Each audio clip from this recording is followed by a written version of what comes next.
Maybe? Hold on. One second. What? I'm gonna give Case a signal. Are we gonna do it? Are we gonna do it?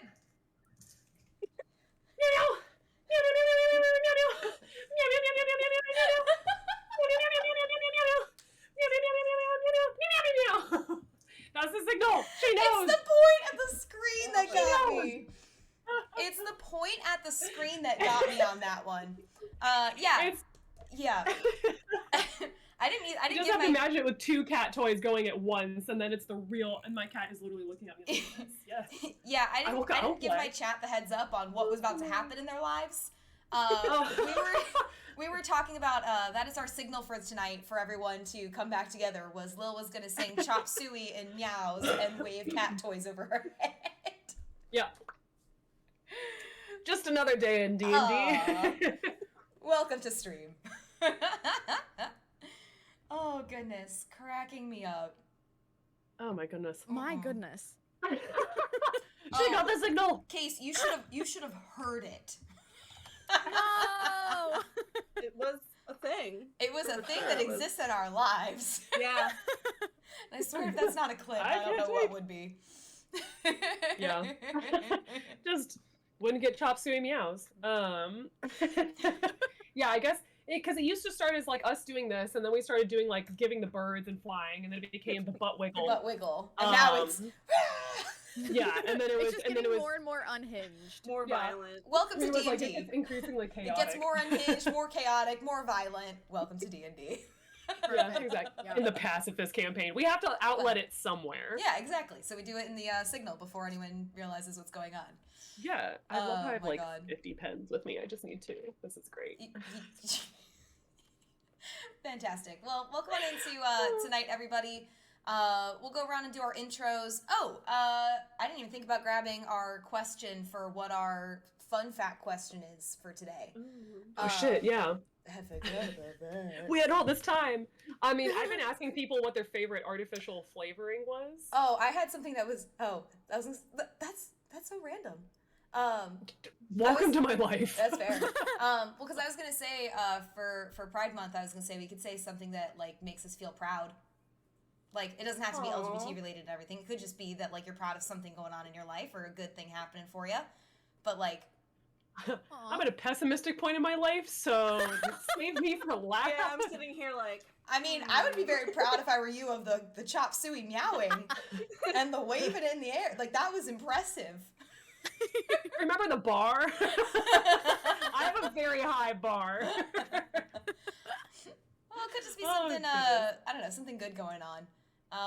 Or if we're like, nah, fuck good things, which we could be at. No, we could do proud. Actually, I would say to make it in tribute to Pride Month, we could say something that we enjoy about Pride Month. Yeah, I'm down. I would be able to do that because I fucking love Pride Month. All about that. Sound good, y'all? So much fun. Yeah. Cool. All right. Well, welcome on in, everybody. For anyone who doesn't know me, my name is Mallory, and I am your beautiful goddess DM. I'm pointing down because it's underneath my name in my layout. Me too. Good. Really I was cool. gonna say great. I was hoping that was the case. Otherwise, like it's Perfect. like over here, and I'm like, yeah, look here, guys. No, yours is like think of it like a principal's desk thing. I'll sit on it like that, make it look like it actually works perfectly right there. That's so cute. Oh my god. I'm batting my eyelashes. But welcome on in, guys. I am your DM for the evening. My name is Mallory. I run Teaching Gamers, where we focus on a lot of positive impact that games have for us, and what we can learn from games. I am of the bisexual variety, so for me, Are we like Pop-Tarts? Oh, yes. Yeah, I'm bisexual flavor. Actually, no, I love this. With I know rainbow exactly icing. what I'm gonna do. But one of my favorite things with Pride Month, this is kind of an in general thing, and I'm gonna start off real sappy, and then I'll say something that actually is kind of fun. But no, one of my favorite things is that for me, in a lot of my life, there's been a lack of visibility of the either LGBT community or like in particular being bi, a lot of invisibility or a lot of feeling like there's nobody else who's like me. And so Pride, I really, really love the fact that it is a month about, nah, fuck that, we're here. Like, this is us. And I'm gonna have Greatest Showman stuck in my head now. This is me. Oh no. But like that's one of the things that I think I really truly appreciate. I got to celebrate Pride a little bit over the weekend with the 5K and getting to go watch a drag show and everything for the first time in years, which was nice. But what kept striking me each time was just how beautiful and awesome and welcoming the community is. And so it's really nice. That's one of the things I appreciate about Pride is the increase in visibility on things.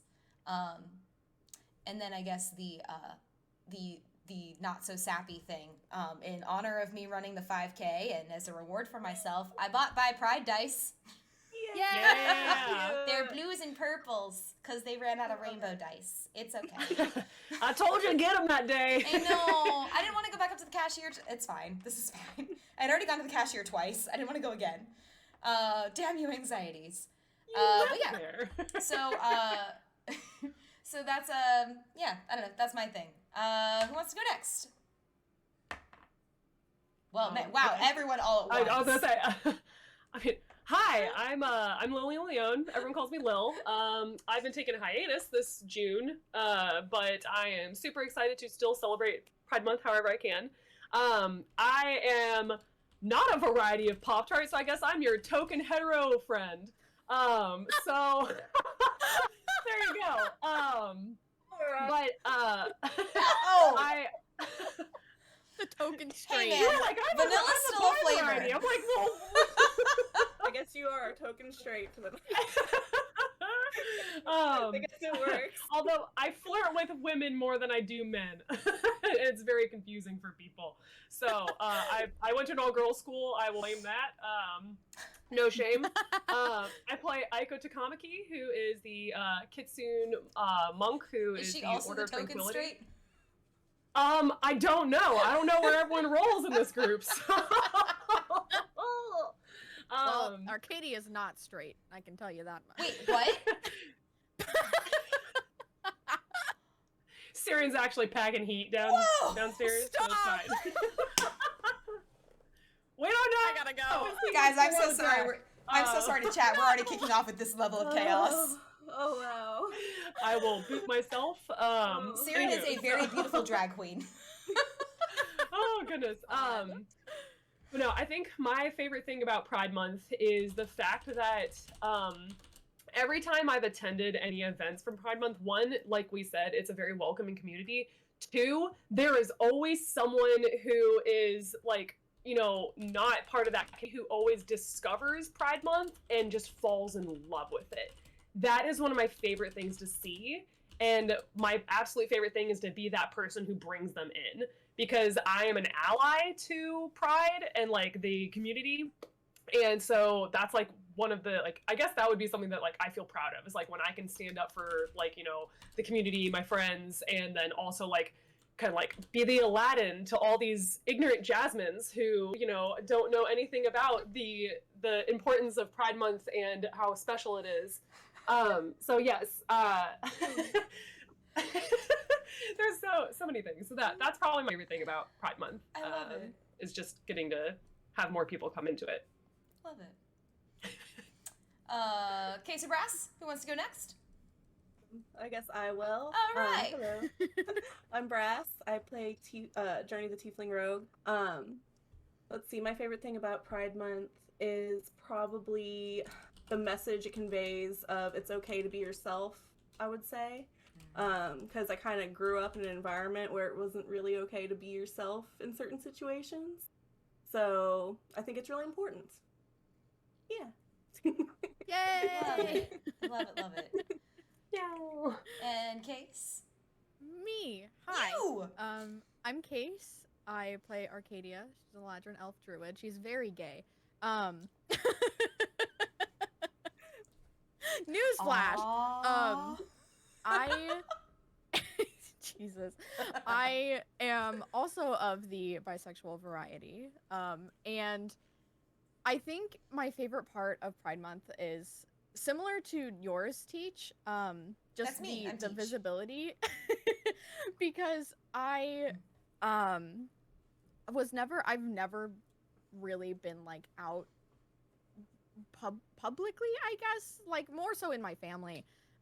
So like, and also being in like a hetero presenting relationship, like a committed one, you know, long-term committed, it's very easy to get in my own head about like, well, like I'm just making it up. Like there's no fucking way, like whatever.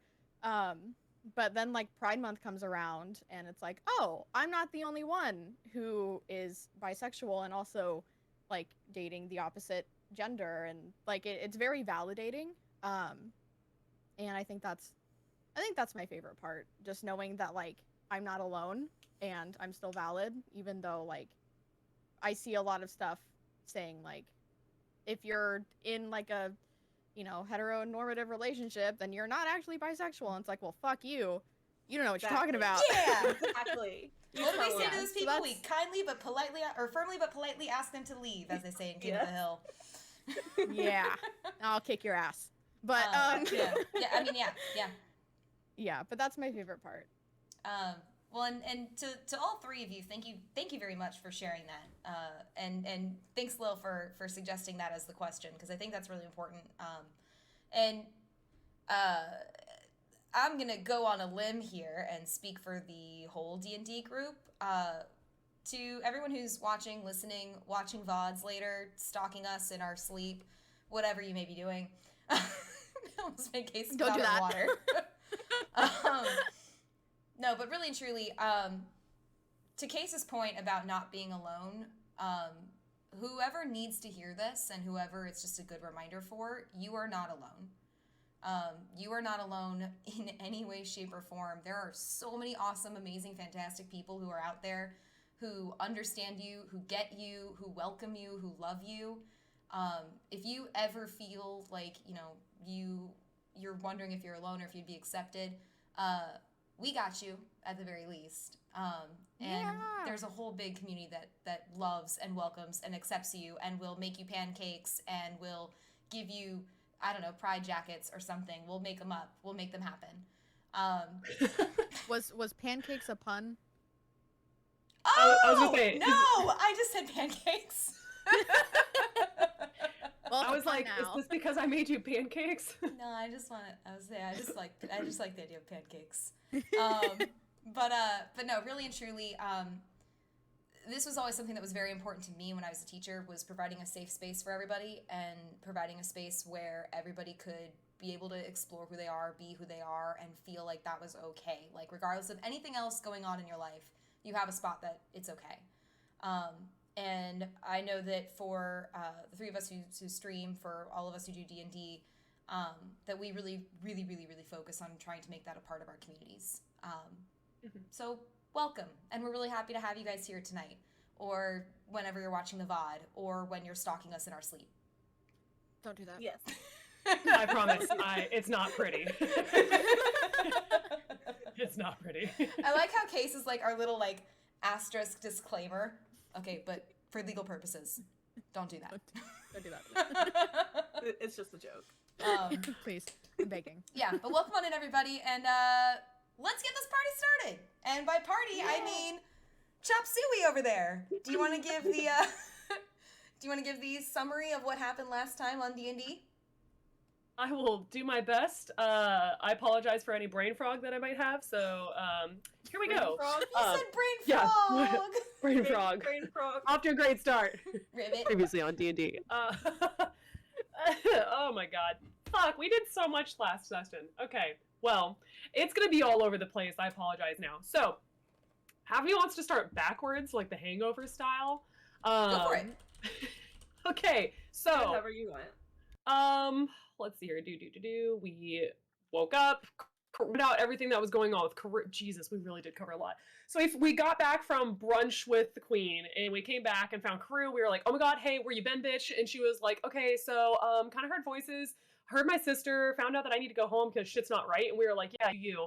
And so she was like, let's do a send-off. And we were like, okay, but how do we get a hold of the Court of Stars? And we were like, okay, like think magic. And then Aika was like, haha, what if these were walkie-talkies? And she tapped on her thing and it was like, hello there. And they were like, holy fuck, they're walkie-talkies. So we were able to talk to Ilke. Ilke was like, oh my god, we're at the beach, we're having a beach day. And we're like, yes, tell us more, but also focus. So then we found out that Karu's gonna have to leave. They were like, oh no, okay, we'll send Phelan to come pick her up. Don't tell her. We didn't know that. We actually found out later. So we then decided to go ahead and start going towards Tokahata. We got stopped by Mulgroki, and Mulgroki was like, hey, Cyril left a message for you. Sorrel left a message for you, and it says, like, you know, they're going to be heading towards the town, so you all need to get moving. So we were like, okay, give us a map, because we don't trust anyone from this court. So he drew a map for them, and then on the way there, we got attacked by banditos, and it was a trap. And while we were fighting them, they kind of stopped because they found out we were envoys, and they're like, oh, if you just leave all your shit, we'll let you go. We were like, oh, hell no, we are possessive. So then they revealed that they were a bunch of kitsune, and we were like, hey, you have pink features, we have pink features, are we family? Is that racist? No. So then we found out that we exchanged little coins, and they both kind of matched. He bit it, and it didn't bend, so yay, thank goodness. It wasn't like, you know, the chocolate coin you get for Christmas. And so they were like, hey, like, do you recognize any of these names? And we were like, no, but also you look like an imaginary friend I had when I was a kid. And so then all of a sudden Aiko had the realization, was like, Dad? And they were like, oh, we gotta go, peace, bye. And then, so they had just fled. And so it was like, okay, cool, kind of having some issues here, thinking that this might be my family, but also they're bad guys, kind of. They're just running with the wrong. So they show up at Tokahata. Sorrel's like, hey, what are you doing here? We were like, we came to help with the bandits. And she was like, what are you talking about? We were like, you left us a note. She's like, ha, no, I didn't. And we were like, oh, fuck. So we kind of knew that we got intercepted. So we show up and we're like, okay, well, hey, what's going on? She was like, a new cow's being born. And we were like, fuck yeah, let's go. We're all about the cows. Weird, not Chick-fil-A. So we were going on over, and so we found out that the cow was being born, and we decided to talk to the cow, and by we, I mean Arcadia and Karu, and then all of a sudden the cow goes, moo, moo, moo, I am cow, moo, moo, moo, I am cow, and that's all it could say. They named it. I can't remember what you named it. It was a super cute name. Stella? Was it Stella? I think it was L. I think it was Okay. L. Wasn't it? Yeah. It was L. It was Yeah. close. Do you like how we all right. paused and we're like, yeah! Okay. Yes, L. To make Named sure it it was L. L and not Ellie. Named it L, decided we would die for that cow. And then, so Sorrel was like, that's awesome, let's all celebrate now that you guys are here. So she was like, since it's girls' night and it's your last night in town, let's hard. And so we played magic shot roulette. Aiko is currently bald. That's a great thing that I just remembered. I forgot. Aiko's currently bald. She had a feather beard. Journey actually passed out because we hit her unconscious with fire bolts and lightning bolts. We had to revive her so she could still be in the game. Arcadia ended up winning. And we were able to all turn invisible. And then even when we were invisible, though, we noticed that there was one of the Fox family members that was there. I think it was Hajime. Yes, it was Hajime. Cool. I grabbed my notebook just in case. So it was Hajime, and I'm doing great right now. I'm very proud of myself. Thank you, Brie. You're doing good. So Hajime was like, oh, fuck, and like bolted. And then Aiko was like, okay, that's really weird. Aiko ended up levitating out of the seat and landing back down. We were like, woohoo, Arcadia. And then all of a sudden heard a knock at the door. We went to the door, and not only was it Phelan, but god damn it, Rin was there. And Aiko was like, no. I said ahead of time, just put me in a ditch. I'm not letting him see me like this, so she hides. They come in, they're like, hey, let's all celebrate and play. So we played Truth or Dare. We had a lot of fun there. Sorrel pretty much made Journey and Aiko laugh because they both had feather beards and they sneezed and feathers went everywhere. And then Karu ended up getting a kiss from Phelan on the cheek. Karu got to serenade Phelan. Journey got to pretty much tell Aiko if she would come live with her in the Court of Fall if she ended up here because of Kitsune, and she said, wherever you go, I'll always be there, I'll always visit. And then Lydia turned into a bright, blinding, beautiful ball of light, which she always is, she's just not blinding. And then we all were kind of like having a good time there. And then the boys sent us off for the night. Aiko gave Rin the music box that she made him. And the next morning, the girls all had tea in the morning because Sorrel was like, hey, this is a custom that we do in this village for the last night before you head off together. And the tea made it so we all had telepathy, got to share beautiful last memories and fond memories with Karoo before Phelan came and took her, and literally got to have her ride on his back like a fucking badass through the woods as he and Rin raced in their massive animal forms as a fox and a wolf. Apparently the new Envoy is here. They are sleeping in. The girls literally found that out as they were coming back to the village, and Sorrel announced that, and that was last session on D&D.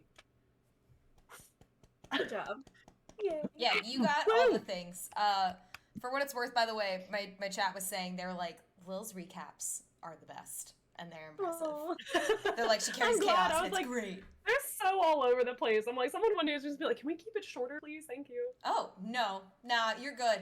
I had a D&D session. I had a D&D group before where I shit you not, our recaps would go for like an hour and a half, because our player, what our player would do was she would write down everything, including things like we made inside jokes, and she'd be like, yeah, so Mal said this. I don't remember why we said it, but we said it, and then we'd all be dying laughing over remembering it all over again. So you are perfectly fine. Plus, I do a lot of note taking myself, so I totally get it. All right, so yeah, you all are picking up in the Court of Fall. You're picking up in the village of Tokahata, which you have seen is run by Sorrel, our little forest gnome. And as some of you may know, Sorrel was actually a community member, Bree, her PC in our one-shots that we ran, and now is an NPC in our campaign. You all saw off Karoo and the boys at the gate, with Rin and Phelan just taking off into the forest. It's pretty much like if you blinked, you missed them running. They are bolting so fast.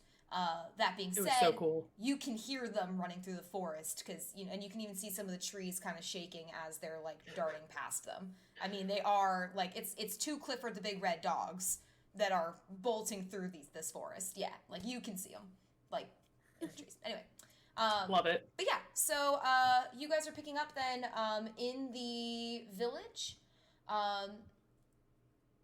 I kind of have that you guys have maybe made your way back to your room to kind of get things like maybe a little more settled, maybe eat a little bit or something. Let me see if there's any wigs I can borrow, because we're about to meet the new Envoy, and I'm a bald motherfucker. Do we still have our feather beards too? No, we sneezed them off. You guys sneezed them off the night before. Literally, all you had to do to get rid of them was sneeze, and then feathers just go. Okay. Yeah, because remember, Sorrel came up and was like, ha, and like, tickled our chins, and we were just like, I just thought there was oh boy. The hand motion is crucial for that mental image. Uh-huh. I love this group. All right, so what do you guys want to do? Aiko is going to look for wigs. Did anyone else have any other preparation before you go?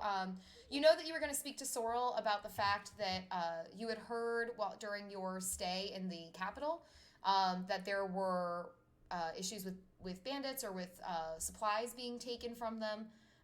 So that is one thing that you know from Sorrel's side of things that hasn't really been addressed yet, because you guys all kind of put that on hold in order to say goodbye to Karoo properly. And you know you have the new Envoy to meet. So, question for y'all is, Aiko's gonna go look for wigs. What does everyone else want to do to prep, or is everyone ready to go? I'm so sorry. You have to I've got a shawl, worst case scenario, and I'm just gonna look like fucking Mother Teresa when I meet this person. Yeah, Babushka Aiko. That's what we call her. Yeah. Maybe it'll make you look more intimidating. It could. You don't know. Actually, you know what? Okay, Arcadia, yes, because Arcadia has been there for Aiko, and we talked to dresses, and you all were there to comfort her when she felt like shit. Everyone here has seen Robin Hood, right? Like the fox one. Mm-hmm. You know how Maid Marian wears her thing, like the shawl thing? That's what we're doing. We're like to forehead, we're covering the ears so you can see the outline of the ears, and then it's like being like shawled, like Yep. Yes. We're Intentional. fucking rolling with it. Lil, I have Yes. a question though. Are the ears What? naked too? Or do they No, have fur no, on them? no. The fur was still there. We did establish this. Yes, we Okay. established the Still fur there. is still there, so she's not a naked fox. If I was a naked mole God. rat, I would have literally just like been like, okay, see these cliffs over here? I'm gonna go walk off them. Especially my with Rin God. walking through the door. Yeah, I she'd been mean, like, well, I'm you'll so be down sorry. 2 envoys now. Yeah, I'm so sorry. He never would have let you live that down if you lost your fur too. He never would have let it go. Yeah, Not in a million gross. years. She would have quit. If that happened, she would have quit the game. She would have been like, well, I have no purpose in life. Aiko just becomes like aware, meta as fuck, and becomes aware of everything, and is like, nothing is real, reality is fake. I quit this game. And just leaves. I'm a fictional character! Breaks the 4th wall. Very Doki Doki literature. Mallory, you Oh, did this to me! She just stares up in the universe and you just feel her burning eyes on you. You! I'm sorry, Aiko. Okay. Because let's be honest, she's taller than me, so I'd be like, I'm sorry, Aiko. What She's is so going short. on? I don't know. People are coming into chat like, what in fuck's sake is this? What tomfuckery? I'm so sorry. Oh my god. So no, the fur is still here, although I'm not wearing the tail today. That is not as a sign of anything. That's just because I'm running really warm and the tail will make me sweat. So. She's dead. We killed our DM. Yeah! We win! Yay! Whole campaign.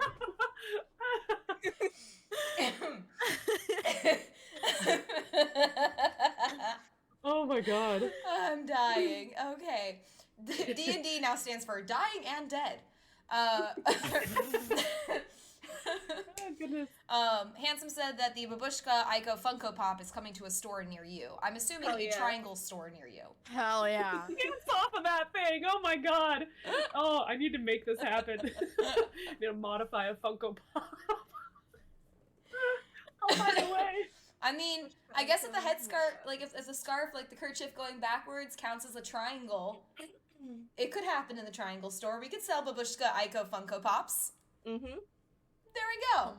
God. Metzley, I know this is way beyond your time, but tell your children one day there will be a naked-headed fox girl who is in need of your service.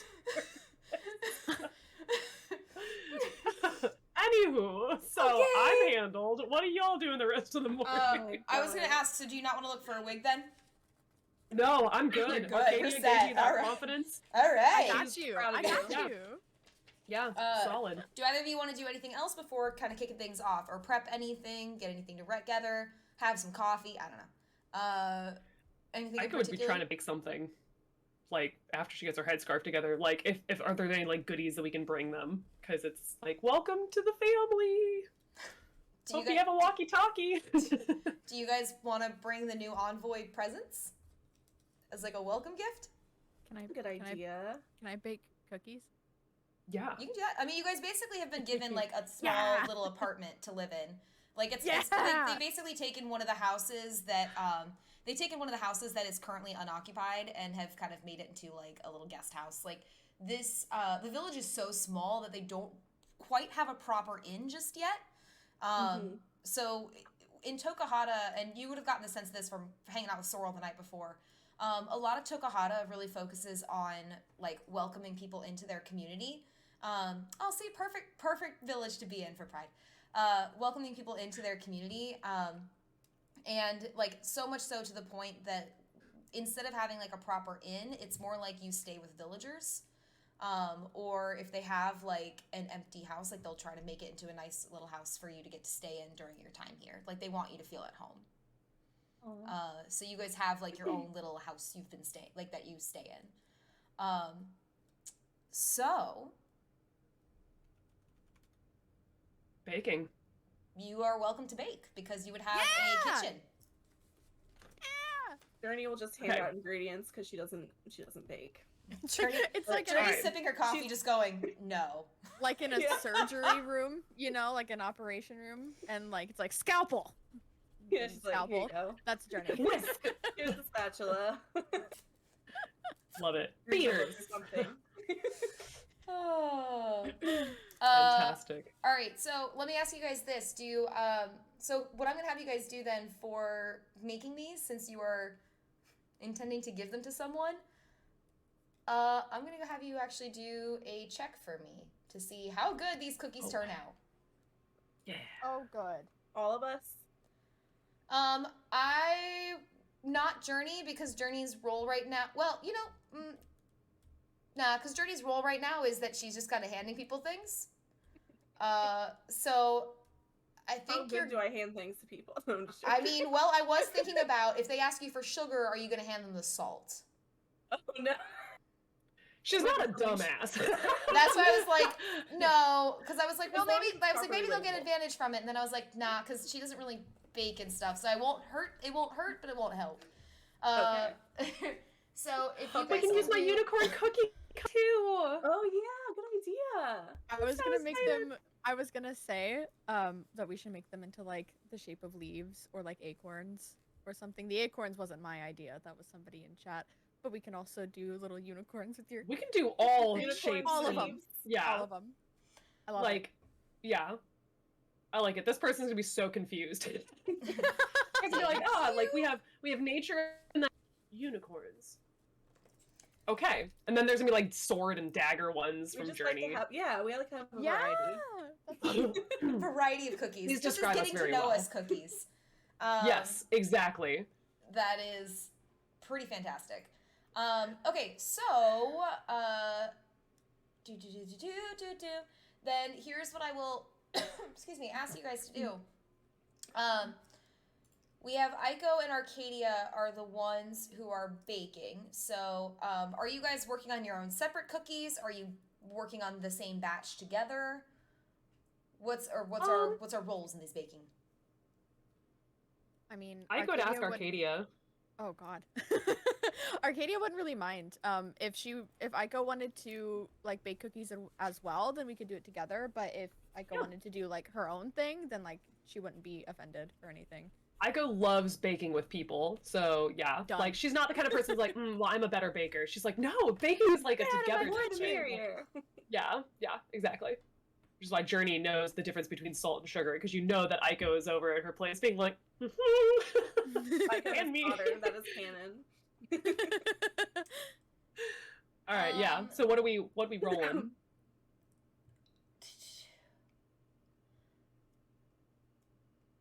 I'm gonna say that so I'm gonna have you guys do 2 rolls. I will let you decide who does which roll. For the actual baking, I'm gonna make it survival.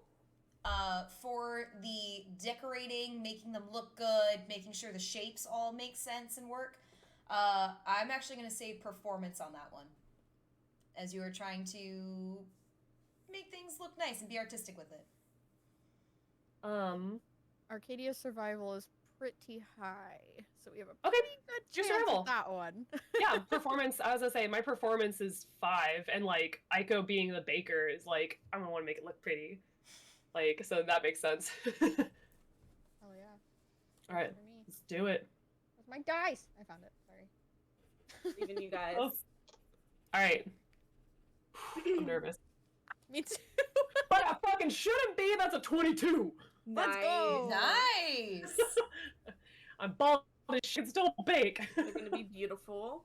But are they gonna Will they taste good? Yeah. Yes. We watch enough cooking shows. It looks great, but how does it taste? Tastes like How cardboard. you doing? Not bad. Got a 15.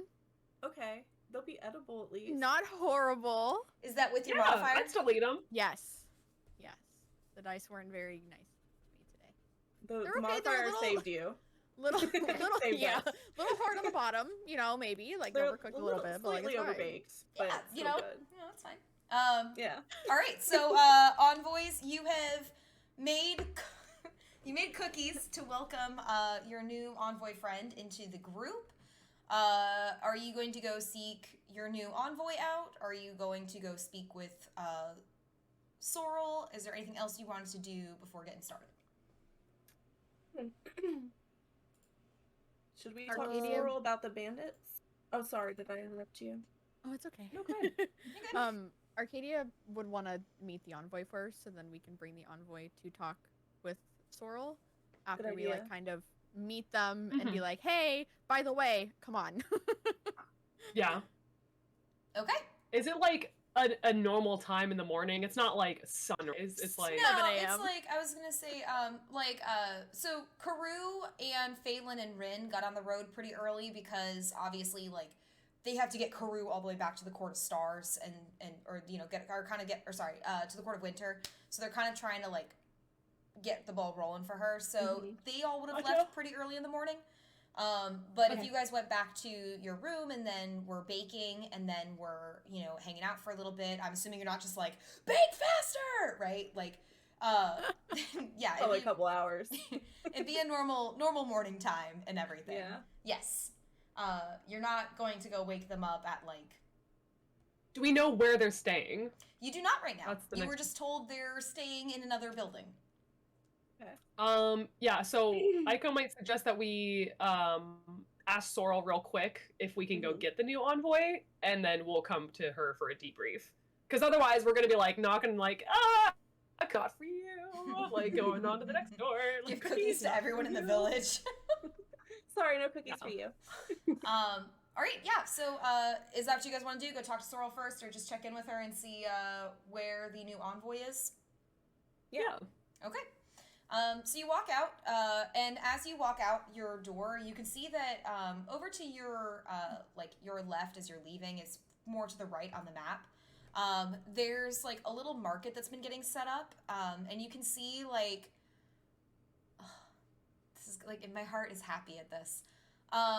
It's gonna be a really random reference. In Harvest Moon, when you could like on GameCube, when you could sell your items, you basically lay out a blanket and you lay out your items, and like there's a traveling merchant who also will like maybe put up a tent and sell his items. It's like that level market where it's mostly like kind of flea market style of like people have like blankets out, things sitting out on blankets, or they may have put together a table if they're a little more established.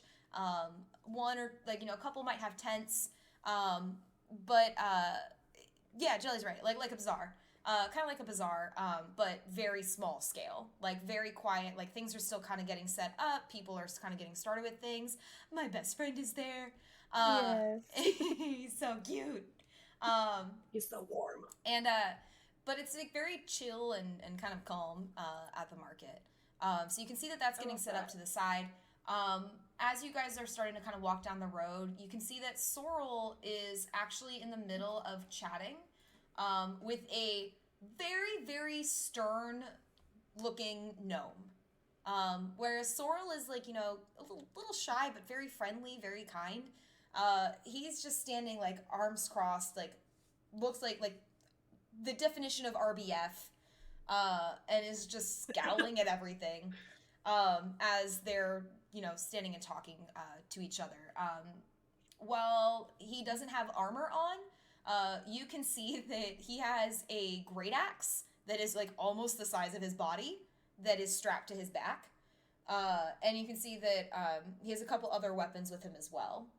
So definitely seems to be a little bit more of the intimidating variety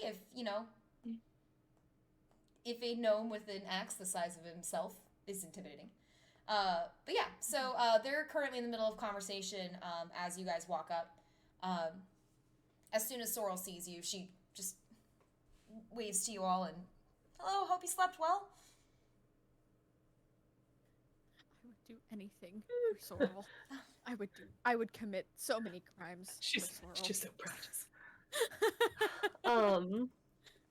Yeah, Aiko would thank her for the tea ceremony again, and say it was and then she's also gonna lean in a little closer and say, like, you said this grows back in 24 hours, right? In 24 hours. Yes. Okay, cool. Sorry Great. about that. I slept great. Easy. Good. Yeah.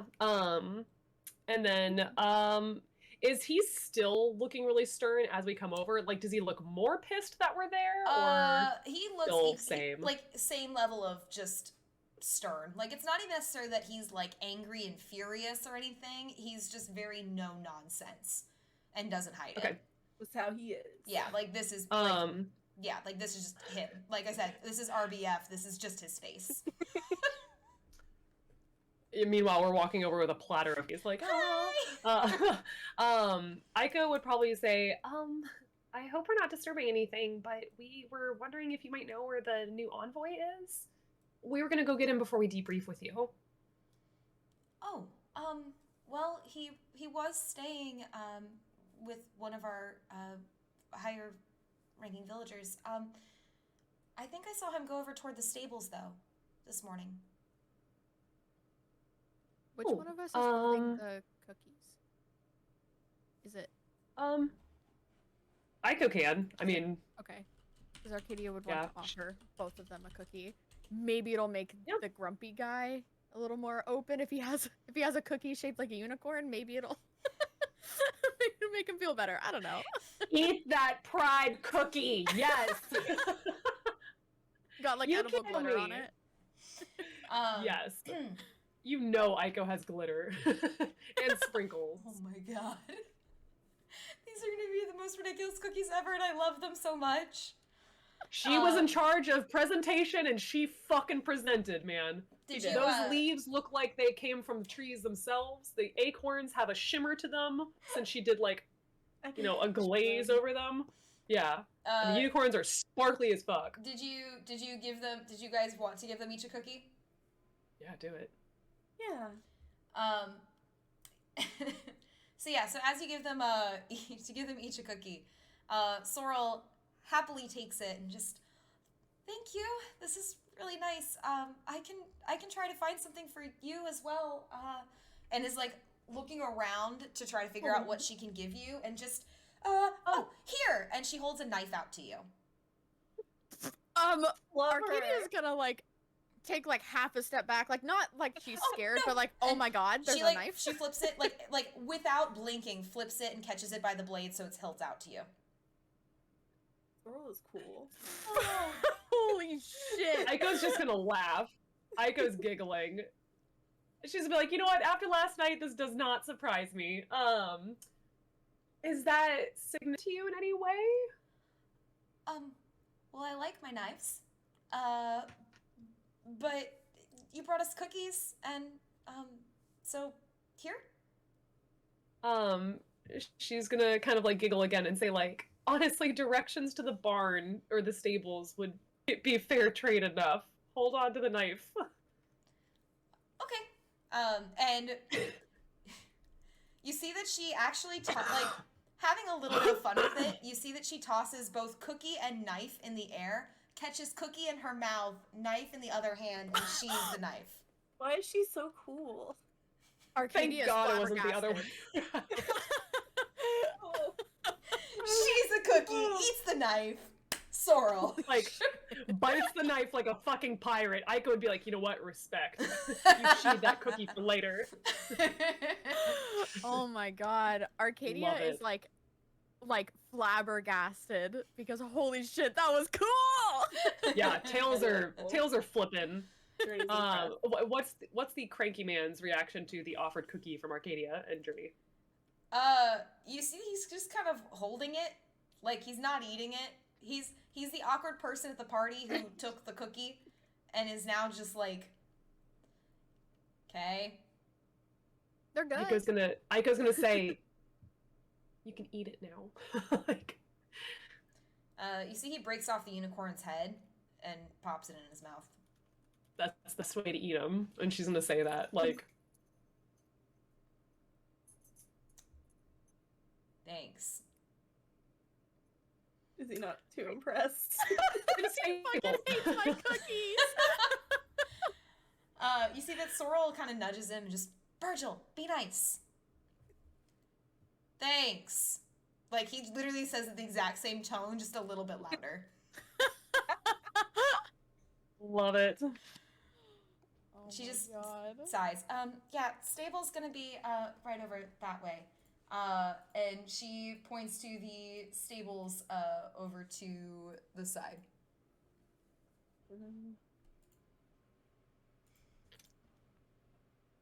Okay.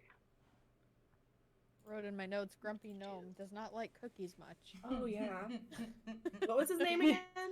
The name that Burgel. you've heard so far is Burgel, spelled Burgeel, or sorry, ELL. My bad. I can say things Thanks. good. So Grumpy gnome. I love it's just Grumpy Gnome. Yeah. So once again, Didn't that like is cookies. Burgell. You have not heard his last name yet. Right.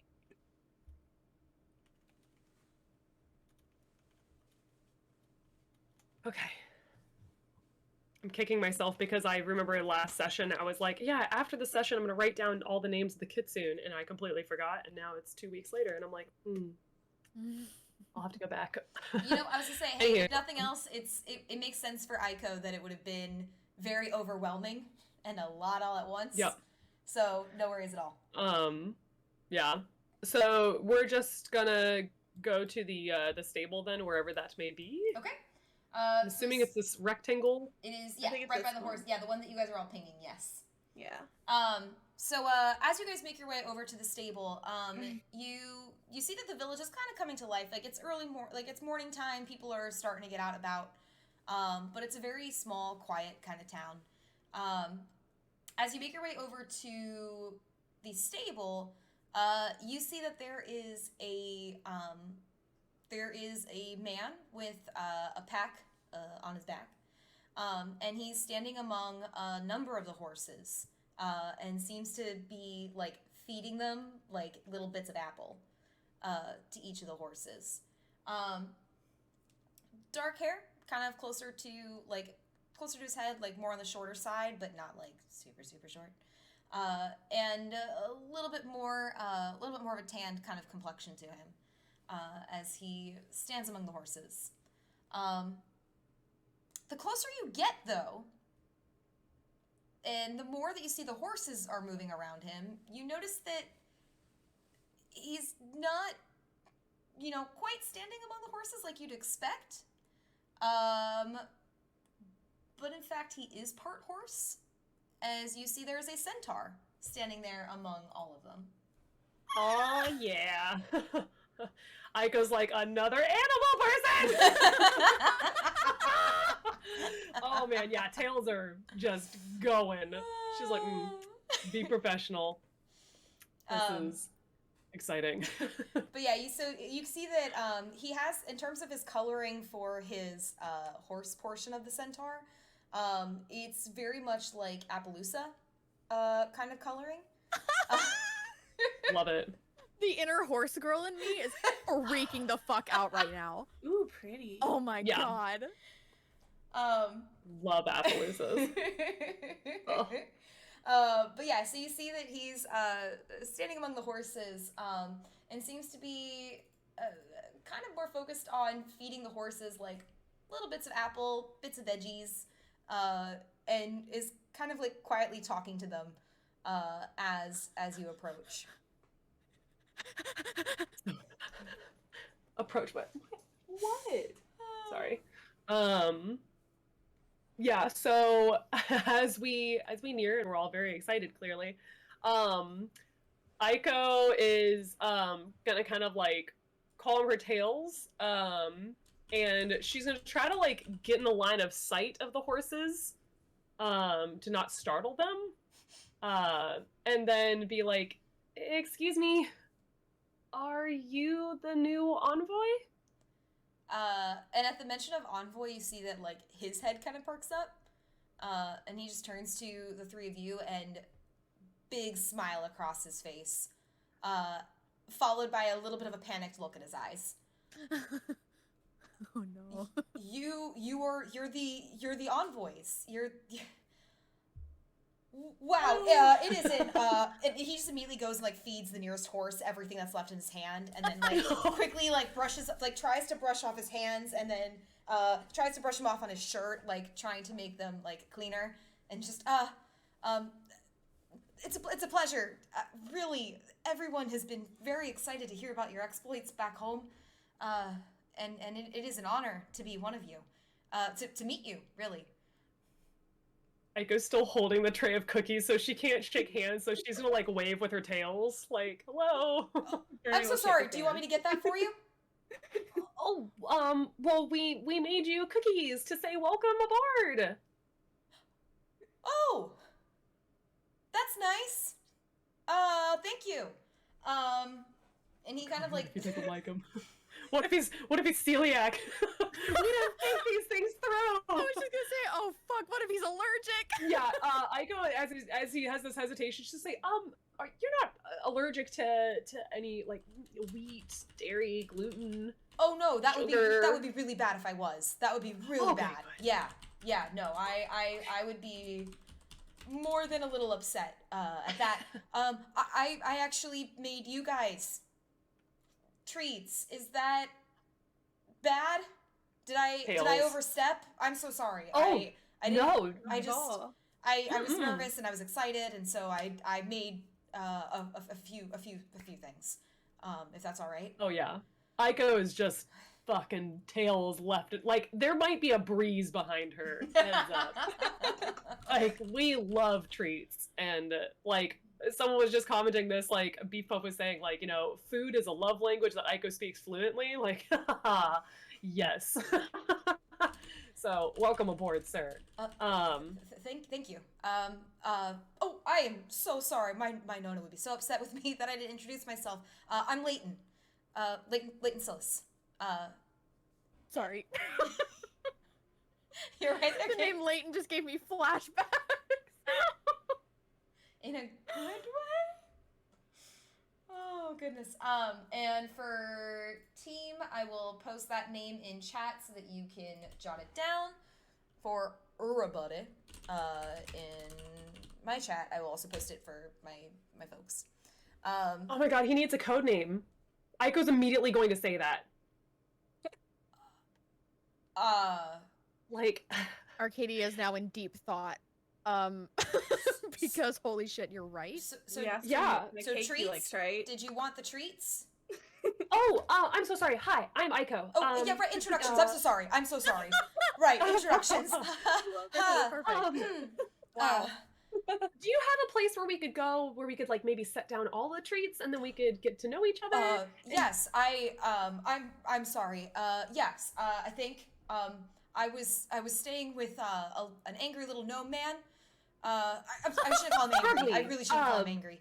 You little gnome man, that's Belgy. me. Burgle. Burgle. Did you say Belgy? I said Burgley and then Belgy. Yes, Virgil. I was staying with him since I got in late and everything. What? You good? Carrot cake. Carrot cake because horses. Oh. Or it could be apple pie because he's an Appaloosa. I was gonna say apple pie. Carrot cake. Well, we do have everybody cakes. else cakes so It's far? all cakes though. Yeah, it has to be a cake. Yeah. All right, we'll let him choose, and if not, we got carrot cake in the back pocket. Yeah, my so God. you see that he kind of shoulders his bag, and he looks like he has like all his adventuring stuff like with him. Think the freshmen on the first day of school with the huge backpack and all the books in their hands because they're like, what's a locker? I don't know what a locker is, right? And they're just too anxious to like set everything down. Like that's kind of his energy he's bringing right now. Is he wasn't sure when we're leaving. He wanted to be ready though, so he just has That could it. still be Adorable. you. That could still be you as a sophomore, junior, or a senior though, because that's what I did. Yeah. I am Leighton. I feel seen. I feel your boy. Okay. But yeah, so he kind of leads the way over to where he has been staying into kind of like one of the homes closer to the entrance, which is actually Virgil's home. But given Leighton's status as an envoy, he was directed to stay with one of the higher ups of the village. They all thought it might not be the most appropriate thing if he spent the night with girls that he did not know on his first night. And being the gentleman that he is, Leighton had also agreed. So he kind of explains that on the way over about like why he's staying where he is and everything as well. But as he gets inside, you see that he's kind of still holding the bag, like his pack. And was just, we're not leaving yet, right? No. No. That I Oh, know. Yeah. Okay, good. And like sets it down, and you see that when he sets it down, he like rolls his shoulders back like it was heavy. Yeah. How long have you been carrying that? Well, I heard that you all were getting up early. I was gonna try to get more rest because we got in late last night, and I wanted to make sure that I was ready to go for you all. And but when I heard everybody making a commotion, I wanted to make sure that I was ready. So for a while, nah, it's no big deal though. Envoys are very strong, and they have a lot of stamina. And so this is the least of. I mean, I just hope I can keep up with you guys. To be honest. Well, you've already got double the advantage, and she's like looking at his legs, like. Yeah, yes. At least as long as there are no hills or like mountains, like climbing and everything. As long as there's no climbing, I am set. Climbing. I will figure it out. I won't hold you We'll back. figure I it out. promise. Yeah. We will all figure it out. Don't worry. He's Yeah, so so then- cute. As we're unloading stuff, then yeah, Aiko's gonna set down the tray of cookies, and she's gonna be like, "These are cookies we made you," and she's gonna be like going through and being like, "Okay, these are these, like, you know, like these kind of like our array of us." And kind of give you an idea of like who we are. Thank you. And welcome. Thanks. I normally don't have people cook anything for me, so this is very nice. Oh boy, howdy! I got some news for you. Oh gosh. Are you a cook? I am. I don't have a title of any kind. I just like to bake things. Aiko's the best baker around. So. She is. She's really good. No one's ever gonna get me down. I'm not really good at a whole lot of things, but I like baking, and it's a great way to get people to be happy. Got it. All right. So I'm a chef by trade. Oh, so Oh. I'm gonna preface these cookies. Yeah. So. These are my Might not dough be cookies. the best, but they were made with love. Yep, it's the thought that counts. I'm just Nona gonna Elena direct you always to says that love is one of the best ingredients, and you can always tell when a chef puts their love into their dish. Good. So, You will taste Tons the of love love. in there, overflowing with love. That's my chat goes, say Arcadia made them. Damn. Ouch. Arcadia was gonna take the heat. Too. It She was gonna an be like, effort. yeah, It The was a wheels on the team bus effort. go round and round. And go bum bum bum. Round and No, it was a team effort. So we were humming. We got a little too excited while we were making them, so like we just hope they like live up to your standards. Sir Chef Layton. It might be a little crunchy on the bottom or something. Maybe I don't. Don't judge them too harshly. Yes, Chef. Okay. Are they good? Yeah, like we are on the edge of our seats now. We were all like We're on waiting the for chopping try to- block. Even Journey, who was just watching. Right. So, in that case, do you want? Are we eating together? Do you want me to give you yours first? Did you want me to try your food first? I can. We can eat together. That's fine. That's how Bonding. yeah, that's how we usually take meals all together. Oh, okay, great. Well, I had some time, and I was a little nervous. I'll be honest. So I cooked quite a bit. And you see that he sets like the pack like on a nearby chair, and opens it up, and he starts pulling out like 7 different treats. As onto he the is pulling them table. out, Aiko is literally just watching each one, tails swaying more and more, and she's gonna say, "You can be nervous more often. This is fine." This is- Thank you. Just laughing. So you see that he sets down on the table a serving of deviled sausage, a serving of a pan-fried skewer, a serving of oak-smoked schnitzel. He also sets down 3 servings of orange cake. All right. Which I'm gonna tell you right now, before you guys decided code names, he had already had those prepared. And then he puts down like what looks to be kind of like a small bottle on the table, and he just taps that one and goes, "I would maybe not take this one, but I made cake for everyone, and then there's protein to keep up your strength." I was immediately going to point to the bottle and say, "What's this one?" Yeah, Arcadia's very curious. So that is an elixir I've been working on. We will. I don't entirely know what it's gonna do exactly, so we'll find out.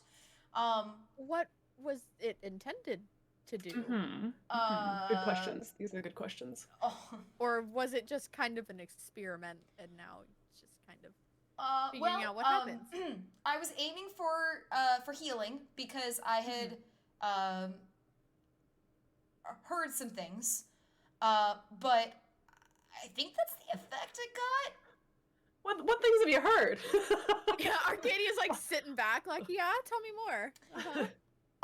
Well, I heard of how brave you all were. Let me explain. And as you guys kind of sit down, and he pushes the cakes toward each of you. Aiko's immediately taking the orange cake, starting with dessert. Yeah. She is bald. She doesn't give a fuck right now. She's just like, yeah, we're starting. Yeah, she's Arcadia's very amused by everything that's happening, so she's just like sitting back with like this like grin, just like eating the cake. Just like, yeah. Go on. Which this is fantastic cake, by the way. I assume. Like Aiko, she bites into it, is like, like you know, kind of like squealing. Yeah. To give you an idea, when I say that he's a chef by trade, that's his class. Like how Arcadia is a druid, how Journey's a rogue. He's a chef, and an artificer. So he's got a little interesting combo. But yeah. So he kind of starts to explain, like, essentially the gist being that the stories that he's heard in his village, and that he's heard since you all became envoys, are that he's heard the stories of how you guys became envoys. So everything leading up to that moment. Especially because it had been mentioned before, but there were other people who were kind of competing to be envoys as well, who were also trying to go through and do different trials, things like that. And so Leighton was one of them. Only he didn't have a group. It was just Leighton trying to do it. Yeah. And so he couldn't quite get through everything as quickly as you all did. But when he finally got to the castle, like, he was the first one that had finished after you guys, and was basically put on like a waiting list, more or less, of, you know, should anything happen to the envoys, that he'd be called up. He was licking his chops during that doll fight, like, yeah, that fox girl, she gonna be out. No, he does mention that he had heard stories, mainly from Ilke, actually, of what had happened to you guys on your adventures, that there had been word that had gotten to him, and he had heard some of this too from Rin, from Phelan, other people that he had met, like, kind of along the way, as he was making his way to the village. About what had happened at sea, about what happened in the Court of Fall itself, so the Fall Ball in particular. When he mentions the Fall Ball, Aiko, you notice that he kind of looks at you and then, like, looks away and kind of just, and it just kind of keeps going. Eating my cake slyly, like, okay, we'll touch base on that later.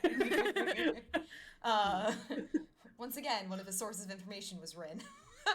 But yeah, he just kind of and so we ended up being here, but essentially the stories that when he tells the stories back, you guys sound like real true heroes, like true heroes to the court, and true heroes to the Court of Stars. That it seems that the opinion everyone has of you is a very favorable one, that people have been impressed with your bravery, with your perseverance, with the fact that you are representing all of the hopes of their people. And as you all know, as Court of Stars citizens, that's huge.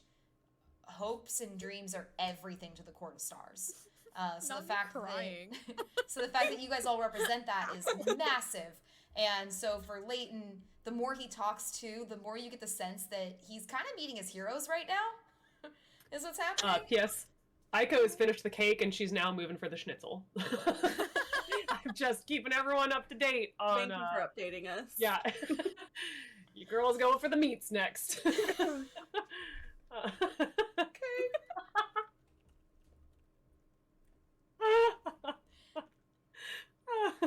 Yup. We got the Yeah. Yeah. So, so he goes through and explains that, kind of all of that.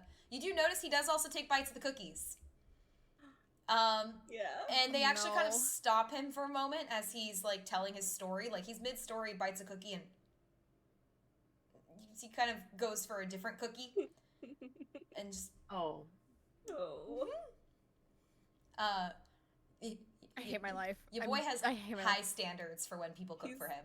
Pretty high It's gonna be standards. too nice to say anything, I bet. Are they pretty at least? Do you like the way they look? When you ask him his opinion on the cookies, he does say they look fantastic. Okay, that was all Aiko. That was Aiko. They look really good. Don't know who baked them. Yeah, we just I found could them like maybe that. give them a few pointers if they would like. Well, now we can all bake together, so that'll be fun. Yeah. Mm-hmm. Yeah. Arcadia is like, no. Arcadia is so sad. If it helps, Case, his DC for him liking them was 20, because Fuck. he's that level of like. Not only like he's very particular about food and has a very discerning palate and everything. So you were close. So they're not terrible to him. He's just. At least he thinks they're pretty. He does keep eating them too. Like after he tries a couple, he kind of goes back to the ones he's tried and at least like finishes them. So like At least he's not disgusted. yeah. He's Okay, not, so he's not this asshole disgusted. took a bite of a cookie and then moved on before finishing the cookie. Well, because he didn't know Aiko if will they were. remember that. No, he didn't, because it's like he didn't know if they were different flavors. Maybe he just got a bad cookie, and then he's like, "Oh, okay, no, they're just all a little They're crispy. all like okay, this." got it." And just kind of went back and They finished were a them. little too thin on the baking sheet. Aiko will remember that. Just a minute and a half too long. But yeah. Every time. So that's kind of what he relays to you in terms of like how you're seen in the court right now. To the Court of Stars, you guys are like heroes. Like they're thrilled for you. They're excited about this. Everyone's like right. Everyone's basically like. He even talks about like in the Court of Stars, you can feel like almost like physically feel a surge of energy throughout the court, as everyone is just excited and everyone is hopeful. And Ilke is excited and hopeful, and that's all having an impact on almost physically making everybody feel better and better. So Pressure. that's why you're then working on healing potions, because Yes, on that Part one, of the close calls. I wanted to figure out some healing anyway, because I don't want to slow you down, and I don't want you to worry about me. But I also figured that it could be useful.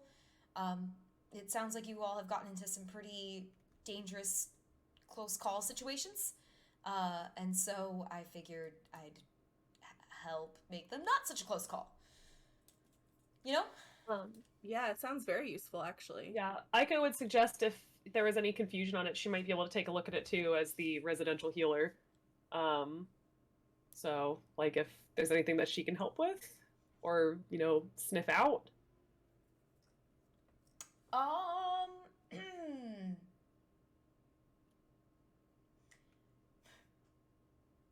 Sure. Yeah, I can do that. We can do that. It doesn't have to be a now thing. Okay, You seem good. a little hesitant. Well, I'm just, I typically, what we were told in school was that these are for, field use. And we're not really in a field use situation. We're in a house. Do we? Yes. Yeah. So what I'm understanding then is that while we're in combat or in a time to experiment, you're just gonna chuck one of these at us and then say, go for it? Well, I have good news for you on that. Yes. And also, and you see, like, he looks around again and, like, digs in his pack, and he actually pulls out the snacks that he had just given you, the cakes and the schnitzel and the sausage and everything. Because I'm assuming that Arcadia and Journey are also eating their snacks. And, Oh, yeah. Yeah, all the snacks are Arcadia's gone like at this point. snacking. Yeah. She's like listening to all of this. He just asks, so you liked those versions, right? Yes. Yeah, they were incredible. No reactions. We're all feeling great. Good. So these ones are also field use. I graduated with a degree in culinary arts, and I can actually use my recipes to help. Aiko, as soon as he says that, is going to, like, lean over the table, like, you can get a degree in this? Like, that's so cool. Just, like, yeah. I did. Fascinated. I actually went and I had to go study for it. But I recently graduated, but that doesn't mean that I don't have experience. I do have experience. That's sort fine. of. Okay. But she's these, jazzed. and he's like, but these versions, and he points to the same snacks that he has kept far away from you all. These ones are combat or field use. And we put those in a different bag in case we get hungry during travels to know which ones are allowed to snack on and which ones are not. Because I will let you know now, I hide snacks in my bag. I can hold the snacks if you guys want to keep the ones that are good for field use, as the textbook always said. Do you want to know what they do? Yes. Okay, Oh, yeah. good. Feels Good. just going. Okay, so Surprise me. he sets out the 3 orange cakes again for you all. And he explains that for the orange cake, you can use, so he's going to explain it in a way that in-game makes sense. I'm going to tell you what they do because he's obviously not going to go, you use a bonus action. Very well, meta. they said in school in a textbook. Actually. So you use a bonus action, and instantly, once you eat this cake that is mixed with orange zest and coated in orange juice icing, you regain a number of hit points equal to 1d6 plus the chef's wisdom modifier. So you get to heal, basically. So think of it like he's just giving you like a little mini healing potion. That is for the orange cake, and again, that's a bonus action to consume. Excuse me. Do you want to type these out after the session so we can add them to our inventory? Yes. Or do you want us to type them now? I was gonna say, if you want, you can even put in your inventory, like, orange cake. Like, I have the effect written next to them of, like, orange cake HP recovery. And then bonus action. So that way you have an idea of, like, what it'll be. Okay. And then I have, like, you can just tell me, like, I want, like, what does the orange cake do again? And I can tell you. And I think it's just... Yeah, I would just like to mention that Dode has made the connection that he is literally the mom from Encanto. Just with the healing food. Haven't seen it. I've never seen it. She has a power where anything she bakes can like heal any ailment that you have. That's amazing. Literally him. Aww, it is. I love it. Does it make it better if I tell you that this is a recipe from his Nona? Yeah! Oh, that's so sweet. Oh my god. Here for it. Love him. I love him already. So he then points out the deviled sausage, the pan-fried skewer, and the oak smoked schnitzel. And he says, each of these have a different use, and I tried to make something that I thought would help each of you. The deviled sausage helps with spell slot recovery. So that is again a bonus action to eat. And like all these descriptions make me so hungry because it says it's a delicately fried sausage chopped up and drizzled in garlic, onion, and sliced apple. Yum. Once you eat this, you can immediately attempt to absorb its magic to regain an expended spell slot. So to do so, you make a check for it. It's a Constitution check to see if you can regain that slot. Given his level of chefdom right now, it's just a first level spell slot you could attempt to regain back. But he kind of holds it out and kind of like pushes that forward closer to Arcadia. I know you are the magic user. I studied. You use more magic, so this might be useful for you. Thank you. Arcadia's gonna like pull it closer and like be kind of excited, like, ooh, I get a special thing. The pan-fried skewer, he kind of pushes a little closer to Aiko. I know that you're typically, I don't really know what this means, but someone said that you like Chuck Norris'd some goblins. Oh God. I don't know what that means. That's what the rumor is. I think She's just gonna blush and be like, "It was a misunderstanding." Okay.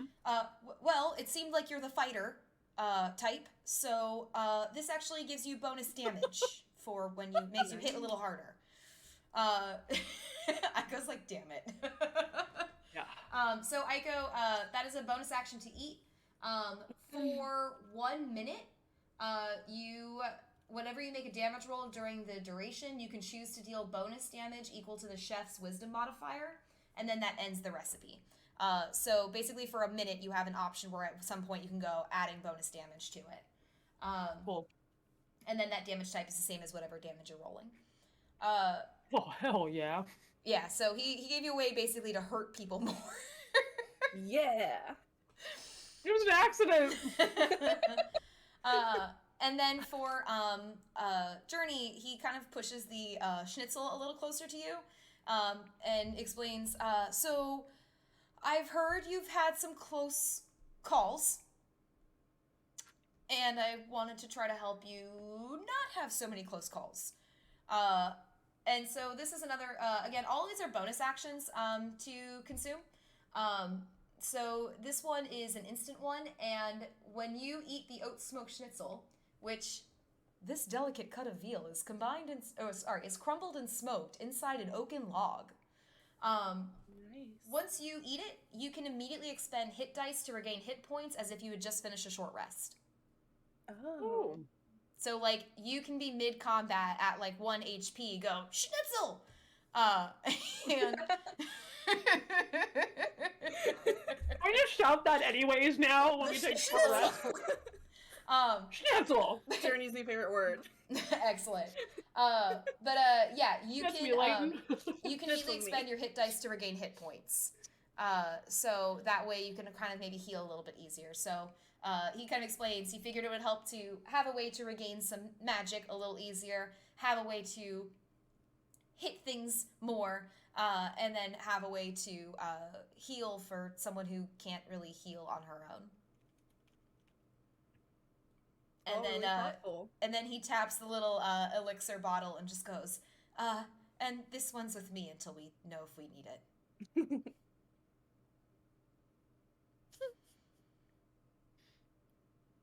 Okay. So, Aiko's already made her way through all 4 meals. Because girl's hungry. And she loves food. I mean, like, literally the moment he, like, put out the skewer, she was like, okay. So she saved those for last. I was gonna say, I would maybe not eat those right now, because if you eat those right now, it takes effect. No. She's eating Okay. the ones that were not enchanted that, like, he, like, put out for all of them to eat. Oh, okay, gotcha. Okay. Yeah. I was like, Yeah, I mean, no, sure, unless you she's can about go to go, into like, effect you know, now. beat some ass, like, let's find those bandits! No. bandits! Aiko just Schnitzel! gets absolutely blasted. Suddenly rejuvenated. Yeah. I am Schnitzel! Yeah, no. She's literally going to skewer It someone feels like with her chowder. fists. Oh my god. I love it. Rada, rada! Yeah, no. So as they're finishing up eating them, she would probably look to everyone and then ask, so who taught you how to cook?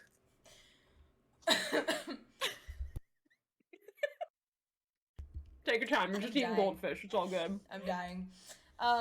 So as you quoting ask that, about I'm sorry. cooking, he Layton immediately, so I learned how to infuse the magic with it at school. Recently graduated. Woo! Go Wombats! Congrats. My God, I Wombat. love him. He's adorable. I really learned cooking from my Nona, my grandmother. She's the one who taught me all of the family recipes, and you see, he pulls out like a really old cookbook that like little recipe book that is beaten to shit. Like, it is basically being held together by like hope and luck and maybe some string at this point. Me too. I feel it. We are the Nona cookbook. We are all the Nona cookbook. Yeah, he explains that so he says, this was my Nona Elena's cookbook, and she gave it to me before I left for Academy, and then when I was gonna come back to be an envoy. Just wanted to make sure I had all the family recipes with me. Is there another cookbook, like a copy of it that she has? No, this is it. Oh. So we have to protect this with our lives, is what I'm hearing. I'm in trouble if this is gone. Yes. Okay, cool. Just making sure we're all on the same page. Yes. This is my. He like pats it. This is The family legacy here. it really is. And like he even like carefully like opens it and shows that like along the sides there have been like you see multiple types of handwriting throughout the pages of people like adjusting recipes, crossing things out, changing things. Like this has been a labor of love for generations. Yeah. Generations. Okay. Arcadia, when she looks at it, she's gonna like wait a second and then look up at him and ask, how far away is your birthday? Out of curiosity. My birthday?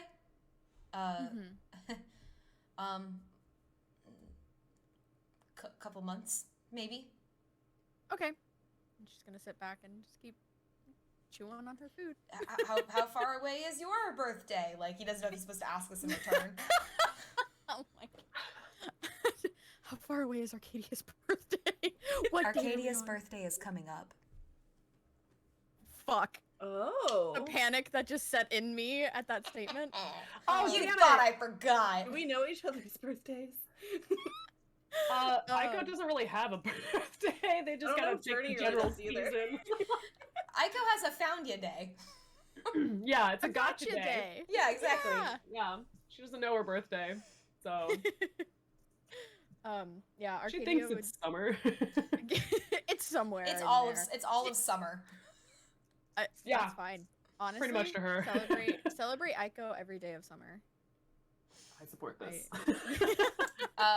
So Arcadia, you know that your birthday is actually coming up pretty soon. Great. Mm-hmm.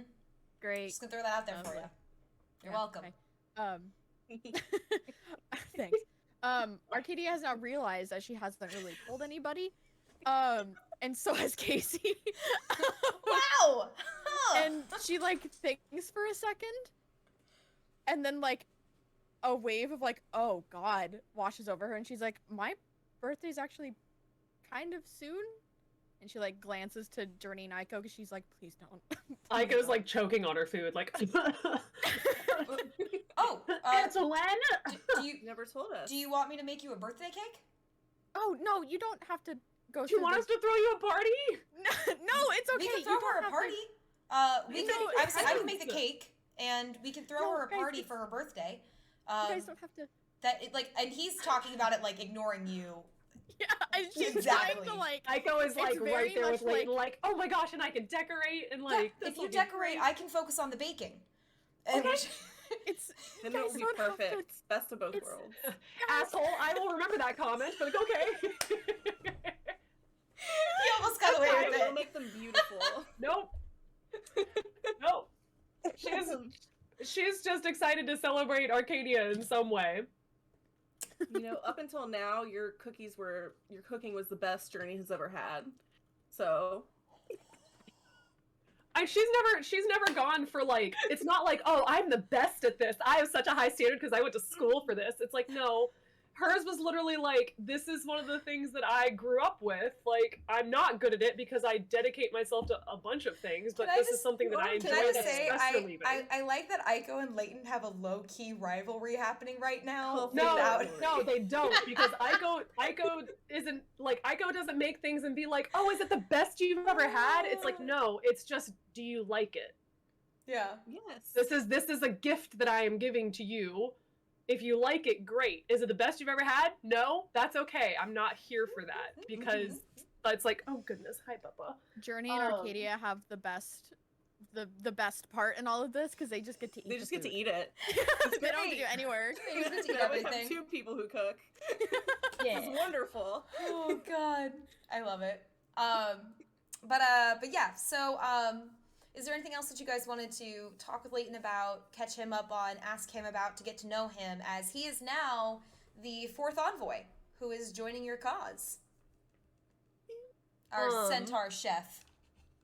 I mean, Aiko would say we could probably fill him in more, like, as we, like, are traveling more, but we also still have to debrief with Bree, with Sorrel. So, she's gonna say probably after we finish up eating, we could all go do that. That sound okay? Yeah. Okay. All right. Yeah, then as you guys finish up snacks and foods and everything, you start to make your way out, and Leighton is basically, he is excited to be here. He's just happy to be invited. He is puppy. As you guys start to walk, he kind of leans into you all and just and God love it. He is a little bit taller than you guys, so he has to like lean in to talk to you all. And just very quietly is, I know I'm new to this. I'll follow your lead on this. Just okay. let me know how I can help. And I'll be happy to help out. Of course. Thank you. All right, so you all head back over to head back over to Sorrel and Virgil, who are all happily chatting, and by happily chatting, I mean chatting. Virgil's still being a very big grumpy pants. But as you guys head back over, you see that they're still a little bit in discussions. It's not quite as intense as it was before. And you can actually see that Sorrel's kind of directing folks on where to go to get things set up at market, is taking a look at, as someone approaches her and is asking about, what to do involving the rations for the day, things like that. So she's kind of like having this conversation while she's also helping direct some other things happening in the village. Even though, Sorrel mostly is kind of being like a little bit quieter, albeit quite a drinker, given wild shots last night.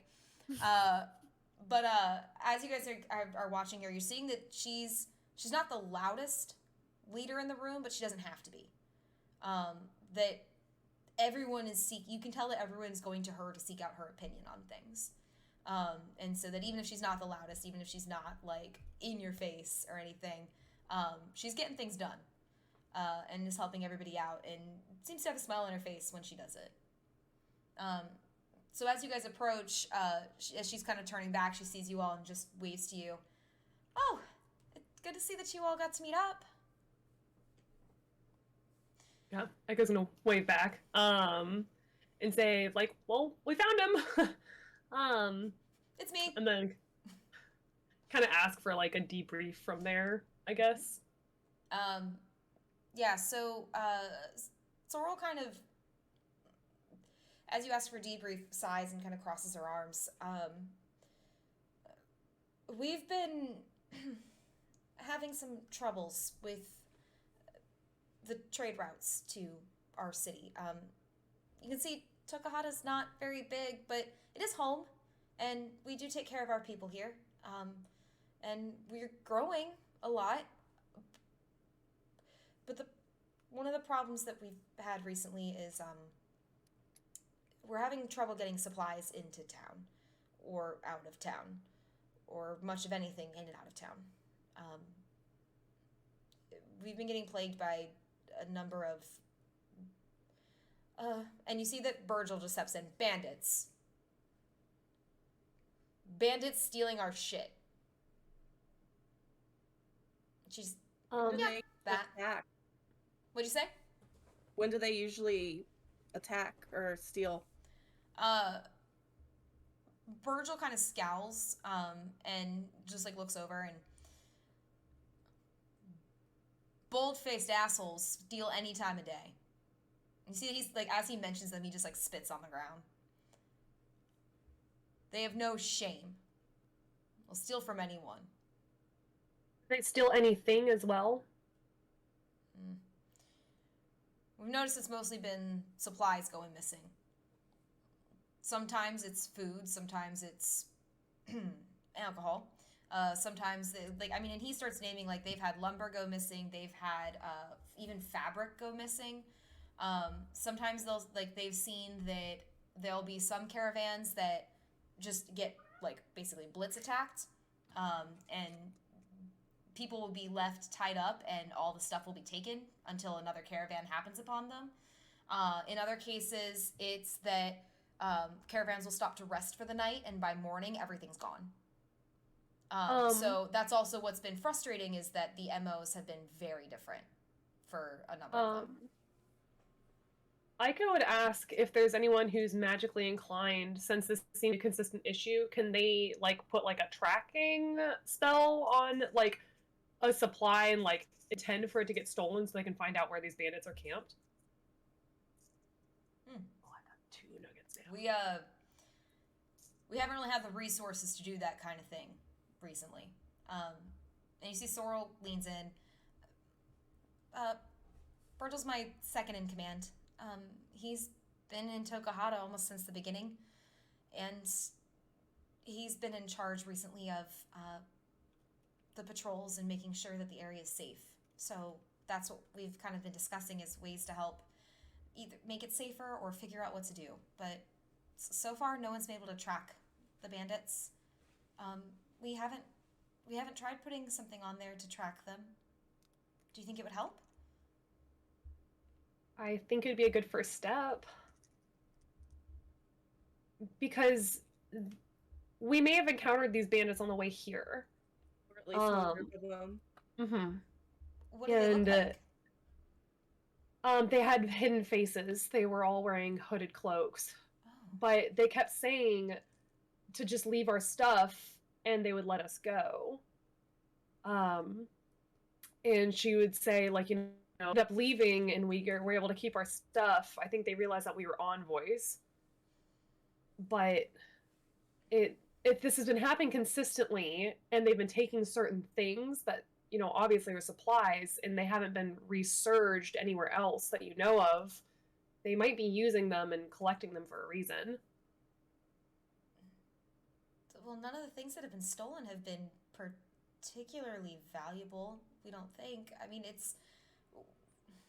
Aside from the people who come to market, sometimes we might get someone who comes in with treasures, or she kind of chuckles, or sometimes I have an old friend who his grandchildren will come with triangular shaped things. Speaking of trades and market, have you all heard anything about the little princess? Oh, and you see that they kind of look to each other and then just nod. We've heard of the little princess. When was she last seen? It's by us in particular? By you in particular, or by, you know, common knowledge? Well, I haven't seen the little princess in quite some time. It's been a while. Virgil just shrugs. Never. When did you last see her, Sorrel? It's been a few months. she was at our village for a short time, but then her escorts,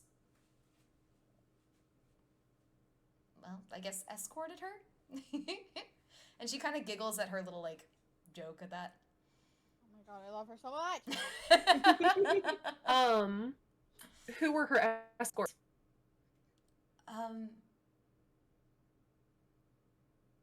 I don't remember their names. Sorry. Would you be I'm able so to recognize them?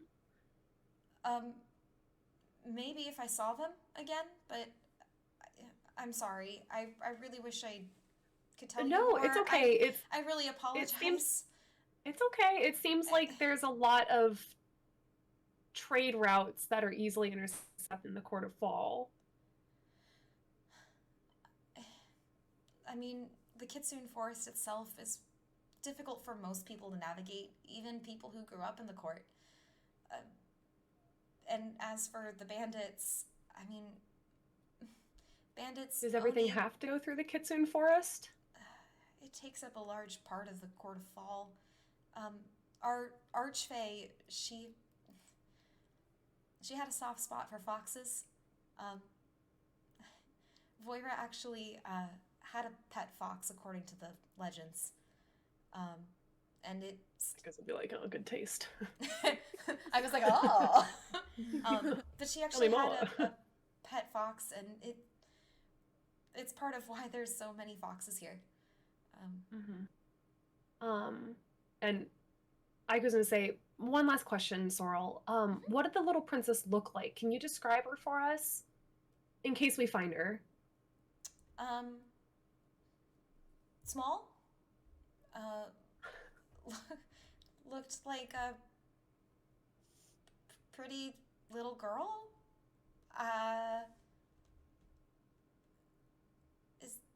It's been a while, I'm sorry.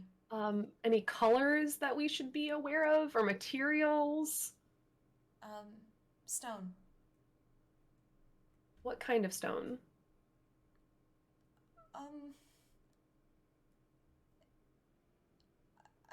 You don't have to tell me the make, but what color? Is it white? Is it gray? Is it black? I'm sorry, I'm having a really hard time remembering.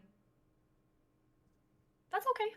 We're just trying to figure out what exactly we're looking for, so we're not chasing an idea. Understandable. I can see if maybe someone in the market knows more, or if any of them have heard anything about it. Would that help? That would be great. Yeah. Okay. Okay. Again, I'm so sorry. I like to help out people more when they come to my village, and I feel like I'm just giving you problems. You're not. No, not at all. You've been plenty help. Hi, hello, you whiny biscuit. I'm a whiny biscuit. Not Sorrel. I have the cat toy up here, so they're all like, yes. Sing chop suey to us, mother. Sing chop suey, mother. No. Sing it.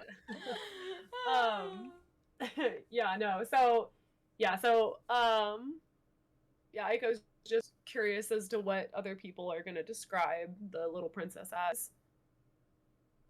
She's just kind of making mental note of all, like, seeing if there's any discrepancies, because clearly there's a lot of issues with routes in the forest.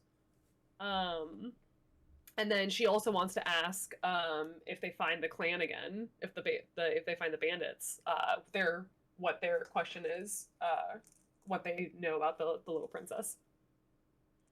Would the bandits know? Yeah. Oh, okay. I thought you were asking. Sorry, I thought you were asking this like you were asking Sorrel what the bandits know about the little princess. No. This is me just talking. Okay. I was like, I'm gonna tell you right now, she doesn't know anything about what they know.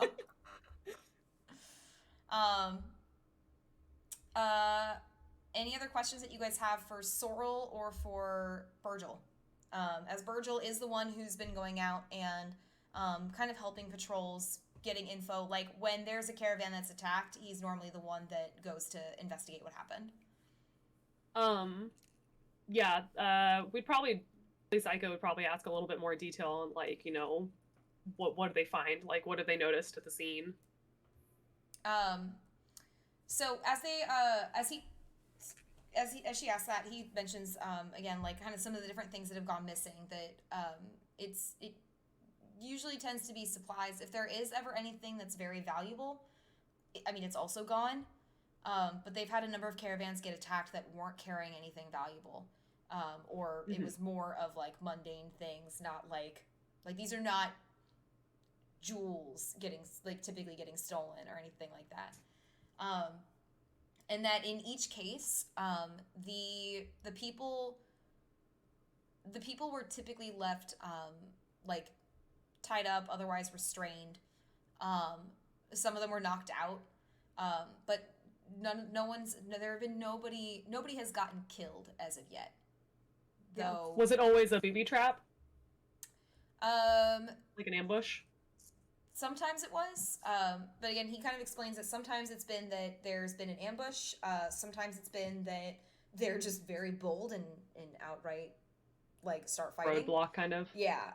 In other cases, it's been caravans will wake up in the morning and everything's gone. So there seem to be, and that's part of what's making it difficult for them to track, is there seem to be different styles of how this is happening. Yeah. Yeah, Aiko, if Bree hasn't left yet to go ask other people. Sorrel? Oh yeah, sorry. She is Bree. If Sorrel hasn't gone to ask yet, the other people about the little princess, Aiko would mention, you had said that this town welcomes anyone, correct? Yeah, that's part of what I really wanted for our village. For anyone to find a home here, especially people who don't have a home. What if these bandits, when they're taking all these supplies, what if they were taking it because they needed to build a home themselves? What if they were trying to live off of these things?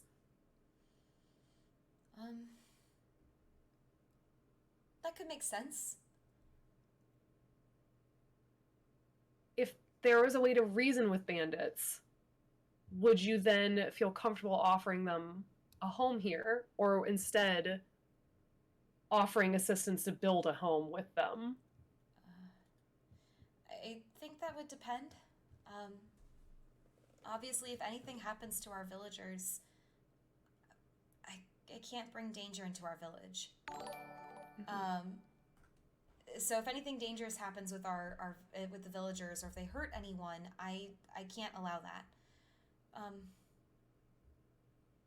I would be happy to help them. I would be happy to try to see what we can do, whether it's helping them build a home outside the village or welcoming them into the village if they're willing to stop stealing from us.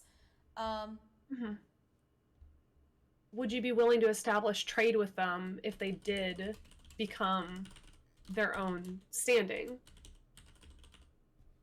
If they did sorry, you said if they did become their own standing? Like if they did establish as like a separate I see, village, like their own like faction or village. Okay, got Yes. you. Okay, got you. She kind of thinks about it for a second. I could be willing to do that, maybe, if it's in the best interest of the village. And you see Virgil leans in and goes, Sorrel, you don't have to say yes. You can say no. Yeah. And Aiko's going to agree with him. This is just so she has a better idea of kind of, because one of the things that we do, and you know this as a boy, is we do a lot of negotiations. If this ever did arise, I want to be as best prepared and not put you or your village in a situation. If it would hurt my village, I would say no. It needs to be something helpful for our village, and after all they've done, they need to find a way to return what they've taken.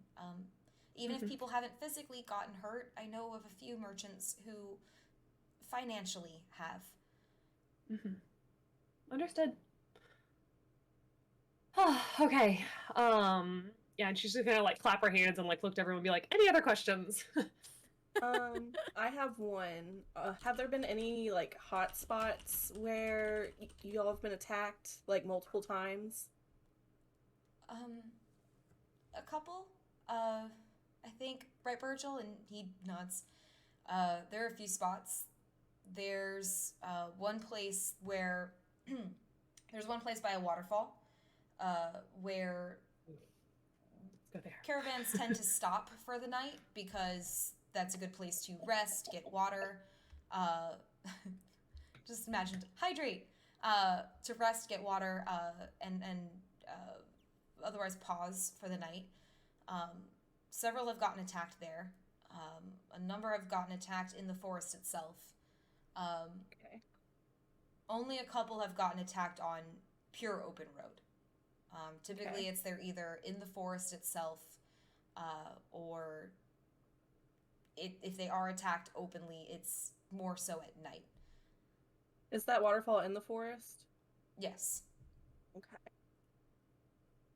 Rico's got an idea.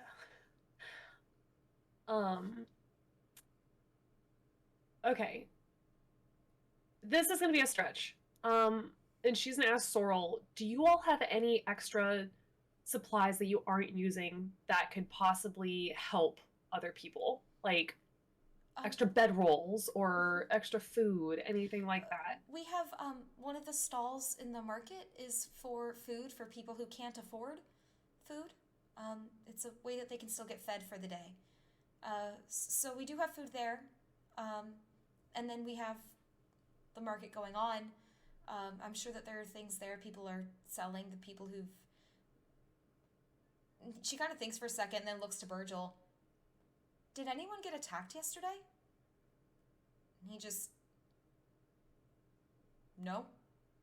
All of the merchants who were coming to today's market made it in safely. She just... Okay, that's good.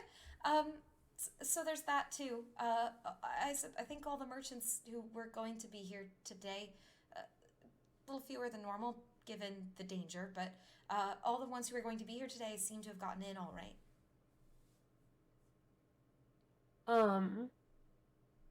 Aika's gonna ask if she can kind of like discuss a plan with the envoys before confirming it with Sorrel, if that's okay.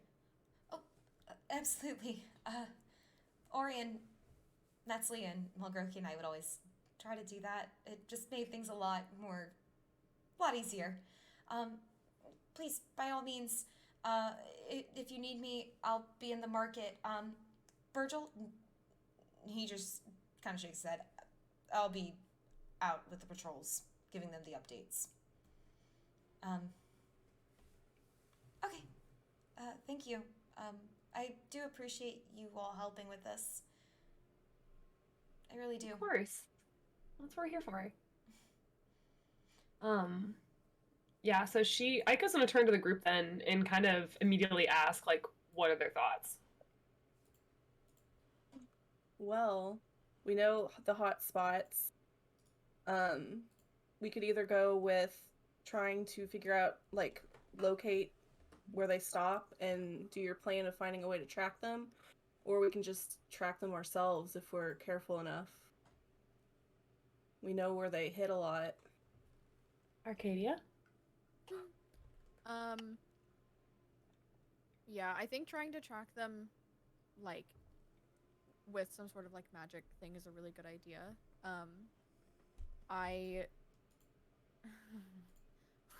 I mean, we saw how sneaking through the woods went. Yeah. We were all kind of good, and then After it was that, just I'm stomping kind of boots. like... Yeah. So I think like your plan of like trying to track them more remotely and seeing like their strategy of If that's like, a possibility, it's really good. yeah idea. seeing how they Yeah. operate when it's not envoys. I Yeah. guess. Well, because what Aika was going to suggest otherwise too, because unless we have a way to track, like a spell to do that, then the other thing we can do is, because they don't know Leighton's an envoy yet, we could go like a small wagon, and like put the extra food and like bedrolls and supplies in it, and then have you guys hiding in the back, and have Leighton walking the van, and either one of you all disguising ourselves or me disguising myself, whatever, in the front. And then when they come, like, hey, it's us. Hi. We brought you things. I just imagine that. Hey. Hi. We brought you things, but we want to talk. Like, we're not here for trouble. We want to talk. We think we might have a way to help, and if not, then what is a way we can help? Because this is not a way to live for either party. Like, you know, you're causing a lot of distress to this village, and I know that you're not intending to do that. And also, if this is about establishing the new clan that you guys were talking about, you're making enemies right off the bat. So instead, establish a clan, still do so, have your own independence. You're not leaning on this other village, but kind of like establish this, trade with them, open Build a trade up to other mutual- things. Yeah. Like, kind of thing. yeah.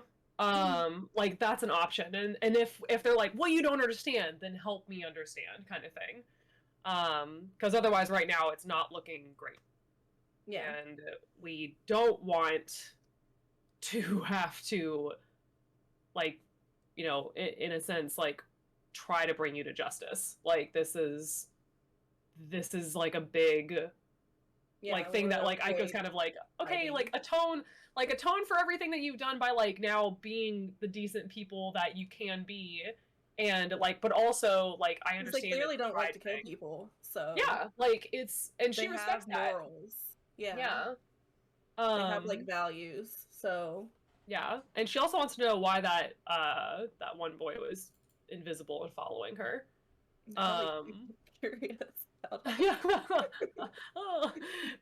Well, I have a beard now, so Yeah, he was watching a show. yeah. God, I'm surprised he was able to keep such a straight face with everything. Kudos.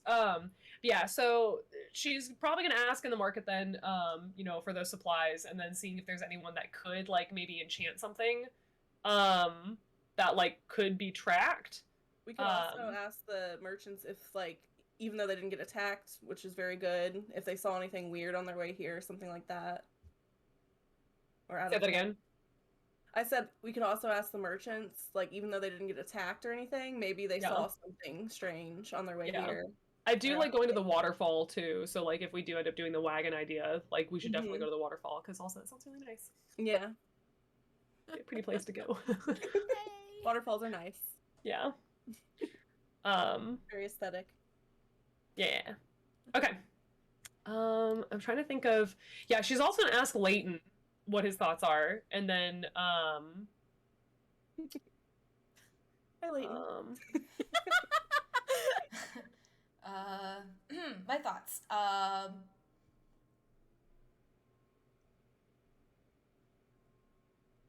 Bandits are bad. Yes. Good start. Good start. I'm a little out of my depth, I'll be honest. We can fill you in more on the way if that would help. Okay. If yeah, and all she's goes just like, well, we won't have to fight them. If that That's makes what you we're feel trying better. to avoid. No, I mean I'm brave. I can fight things. I have fought so many things before. So many fights. How many fights have you been in, Leighton? And this is not, this is no many. judgment. A number would be good? There's so many. Who could plus put or minus 10 number on it? A lot of them. Okay, so you're gonna be in the back. I go just to like pat his shoulder, like and he's kind of like, you see like his tail swishes. Aiko's not alone in this anymore. You see that his tail just kind of swishes, as he just kind of bolsters. No, I am brave and I can do this. And we're not saying you can't. I'm wondering, realistically, for your safety and for ours, how experienced are you in combat? I can tell you that when we first started, most of our party had never been in combat before. That's totally okay. Define combat. A fight. I've been in I've been in a fight before. a physical fight. Yeah, it's a physical fight. Did you Okay, that's a good win? start. I You're gracefully alive? lost. Okay. Who did you fight with? Was it an enemy? Fought with Phrixus. With who? And he's just sighs, and like you see, like he just like he has a look on his face, like he has a really bad taste in his mouth. Like the cookies were nothing compared to this. Just a real bad taste in his mouth. Asshole. No, I'm trying to point out, like it's not like because even cookies they were fine. They're just like not like amazing for him, but they were good. They were acceptable. But this is like bad taste in mouth. Like that's why I'm just trying to give that difference and everything for him. Gotcha. And he just kind of crosses his arms. I got in a fight with Phrixus because he was being incredibly rude, and he may have bested me that time, but he will not next time if there is ever a next time. Is this Phrixus? He is a soldier. He wasn't at the time. I was like, He wasn't at the time. But okay. he, Picking fights with the law, I see. Okay. No. It's nothing like that. He was rude to my beloved, and that is unacceptable. And so You have a beloved? Oh, okay. I do. Say no more. You are fighting for honor. Okay. I was fighting for her honor. Yep. Okay. So, don't worry about it. Doesn't matter who won or lost. Is the fact that you have fighting spirit. That's all I need to know. Now, so you are familiar with combat then. It will get better the more you are an envoy. I know the mechanics. Excellent. It's very much like school, where you will learn it and then you will apply it when you're outside of school. I haven't really had time to do that, but yes. And that's okay. And you have 3 veterans with you who will be there to help you. Yeah. I appreciate it. Yep.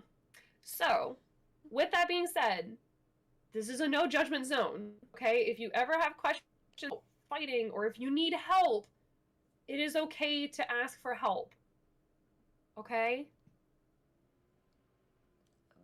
Unless it's your beloved, and if it is an honorable fight, I will step out of it. I will throw sand in his eyes outside of it. But this is a one-on-one for you, okay? And we will come back to that chapter on the wagon trip because I am all about that juicy detail. So I would love to talk about her. Yes, yes. But when we're traveling.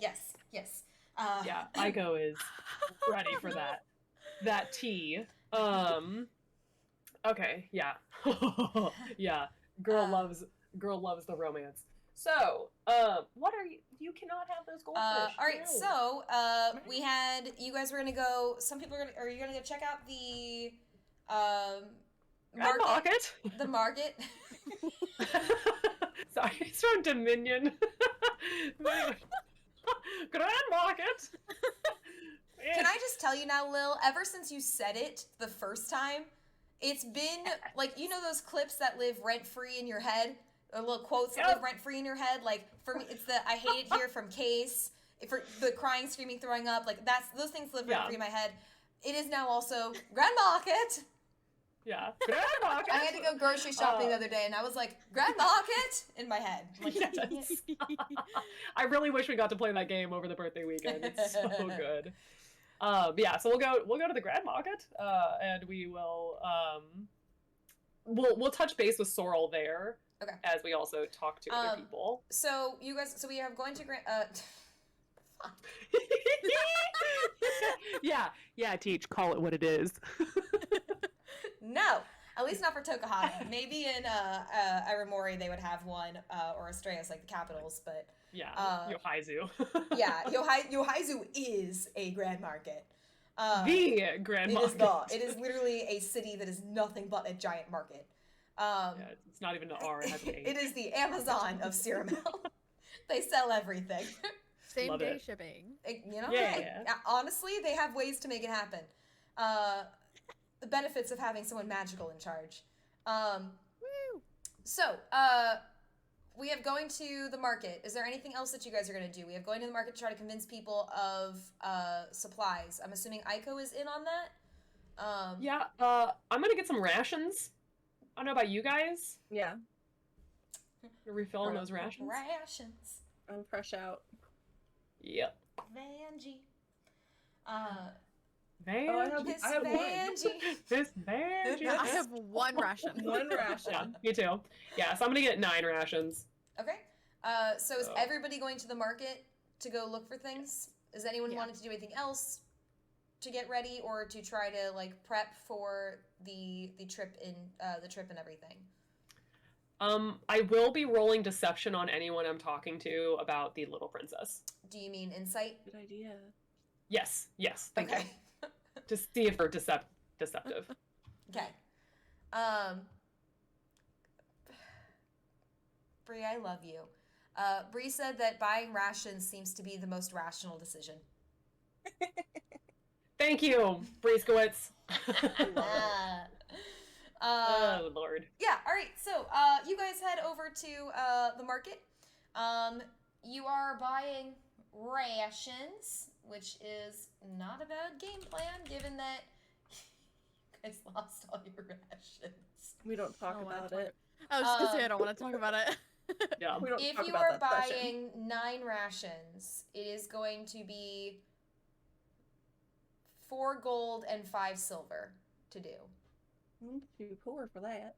Okay. It is. 4 gold, It's 5 5. silver. It's 5 silver per ration. Okay. Maybe I'll get 5. Suddenly, everyone's like, Alright. "Oh, We don't need to. Oh, I'm a We hungry have a bee. choice I got all 9. Yeah, Arcadia's gonna get 5. As you guys are getting rations, and you see that Leighton's kind of scrunching up his face a bit at you all having at the fact that you all are buying rations, because rations are never really like, it's like jerky. He kind of leans in, goes, "You know I can cook for you, right?" Yeah, but this The is time? disgusting. Do you too. have Maybe endless you're too supplies In the tired. field? Well, I have my chef's pouch, my cook's utensils, and Would it be able to last for 10 days? For 4 people? are we resting? Yes. I can make things. I can also brew things, but all right. I like I said, I will defer to you on this. Sorry that you all. Well, are the Aiko's gonna experts. say, like, before she, like, pays this money, like, we got lost in the forest for 10 days and had nothing to eat. If you can make hearty meals every single one of those days, then that's fine. I don't know what your supplies, poof. Like, I don't know magic. Poof. So I just want to be prepared because I'm not getting caught in the woods starving again. Yeah, they're emergency rations now for sure. Well, I can make meals, and he actually, so he does have cook's utensils, and I'm just saying this above table now. He can't just for y'all help out. He can make meals for himself and up to 5 creatures, of his choice, if he has sufficient food. So he has to have still like materials, but it's kind of like having your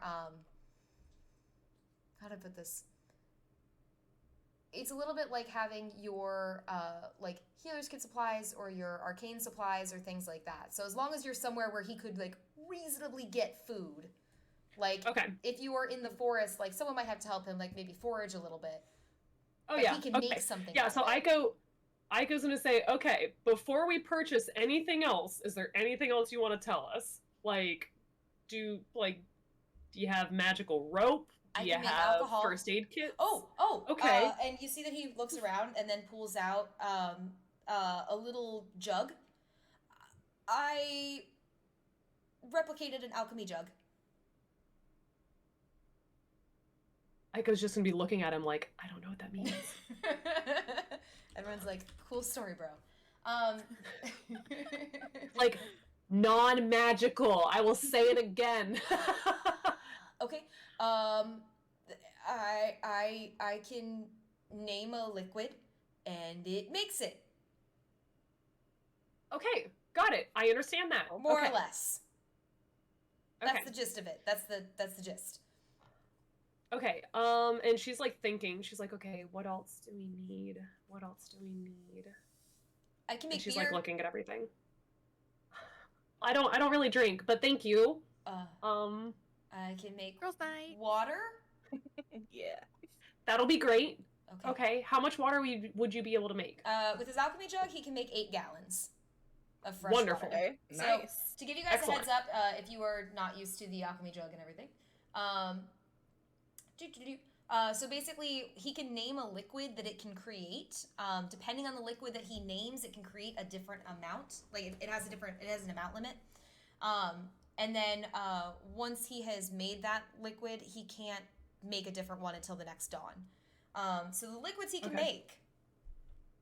He can make acid. Holy fuck. I was not Great, that's a expecting start. that. Shot. Basic poison. He can make beer, honey, mayonnaise, oil, Okay. vinegar, Those aren't... fresh water, salt water, and wine. Okay, Alright.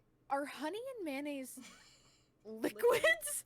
No, but that is According A-okay. to D&D, they are. All right. We need We to have never some need honey or scientists have some mayonnaise. words. Are they solid? According to D&D, yes, they are in All right. fact. This is All right. This is my new crisis. For like the next Will you be able to make juice as well? Like theoretically? Like if he can make wine, like he can make like orange juice, apple juice. Like make it without the alcohol. I would say yes. I'd probably say the amount that he makes would be the wine. Like it basically be wine, but he just wouldn't be fermenting. Yeah. Yeah. I'm okay. not gonna Gotcha. lie. My next question was gonna be, can you make juice? Because Yeah, no, like I immediately fun. was like juice. But and I will give you guys a heads up too, that for Leighton, as he kind of starts explaining some of the things he can do, some of the things that he can do, and really a lot of who he is and what his build is that he can do things on long rests and short rests that prep for whatever's coming next. So the reason I say that, that's kind of what I was hoping for. yeah. So the reason that I say that is because, excuse me, for you all, he can make recipes. He can infuse.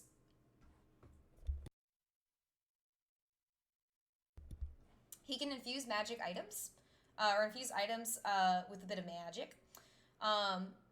He can also use he can use magical tinkering, where he can create up to 5 items that have basically have a property. The items themselves are like they have to be a tiny object, so they can't be like, here's a building, I enchant it, right? But he can make it so that there's an object that sheds a bright light in a 5-foot radius and dim light for 5 more. So if you ever need like light, which Aiko, do you have dark vision? I don't think she does I don't think because so. I had Okay. to hand you a torch that one time. Okay, I was gonna say Yeah. because I was like, it's like just gonna be like light bulb for Leighton. But that way then, like for example, Leighton and Aiko could have light. He can Okay. also choose that. Whenever tapped by a creature, there's an object that will emit a recorded message that can be heard up to 10 feet away. It's no more than 6 seconds long. He can make an object emit an odor or a non-verbal sound, perceivable up to 10 feet away. Make a static visual effect appear on the object's surface, so it could be like a picture, 25 words of text, lines and shapes, or a mixture. And then it will last indefinitely. He can only do that for 5 items, though, so if he does it for a 6th, it goes away on the earliest one. And then he can do 2 infused items. So one that he has is his alchemy jug, because he's a chef, so it's very helpful for him. Yeah.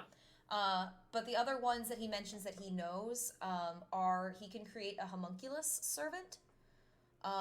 He can do enhanced defense, or he can enhance a weapon. So he can either enhance someone's armor to give it a bonus, or he can enhance a weapon to give it a bonus. But that stay permanent until he enchants something else. Correct. So that would be that would be there until he enchants something else, but he can only do that for 2 items, and his alchemy jug is currently one of them. Gotcha. So yeah, so if you guys were like, no more alchemy jug, he might push back on that one a little bit, because that's like, We would never do that. it's very helpful. It's very, very helpful for him. You know. He can basically cook any meal he wants and then be like, here's your wine or juice or poison. So you know. Great. My My favorite drink. But yeah, so the reason I mentioned that, both with that and then with his recipes, he has the recipes he mentioned to you all before. He can also help with granting resistance to things, with his stew. And he can help give you a recipe that will change your initiative rolls. So you can eat it and your initiative roll changes.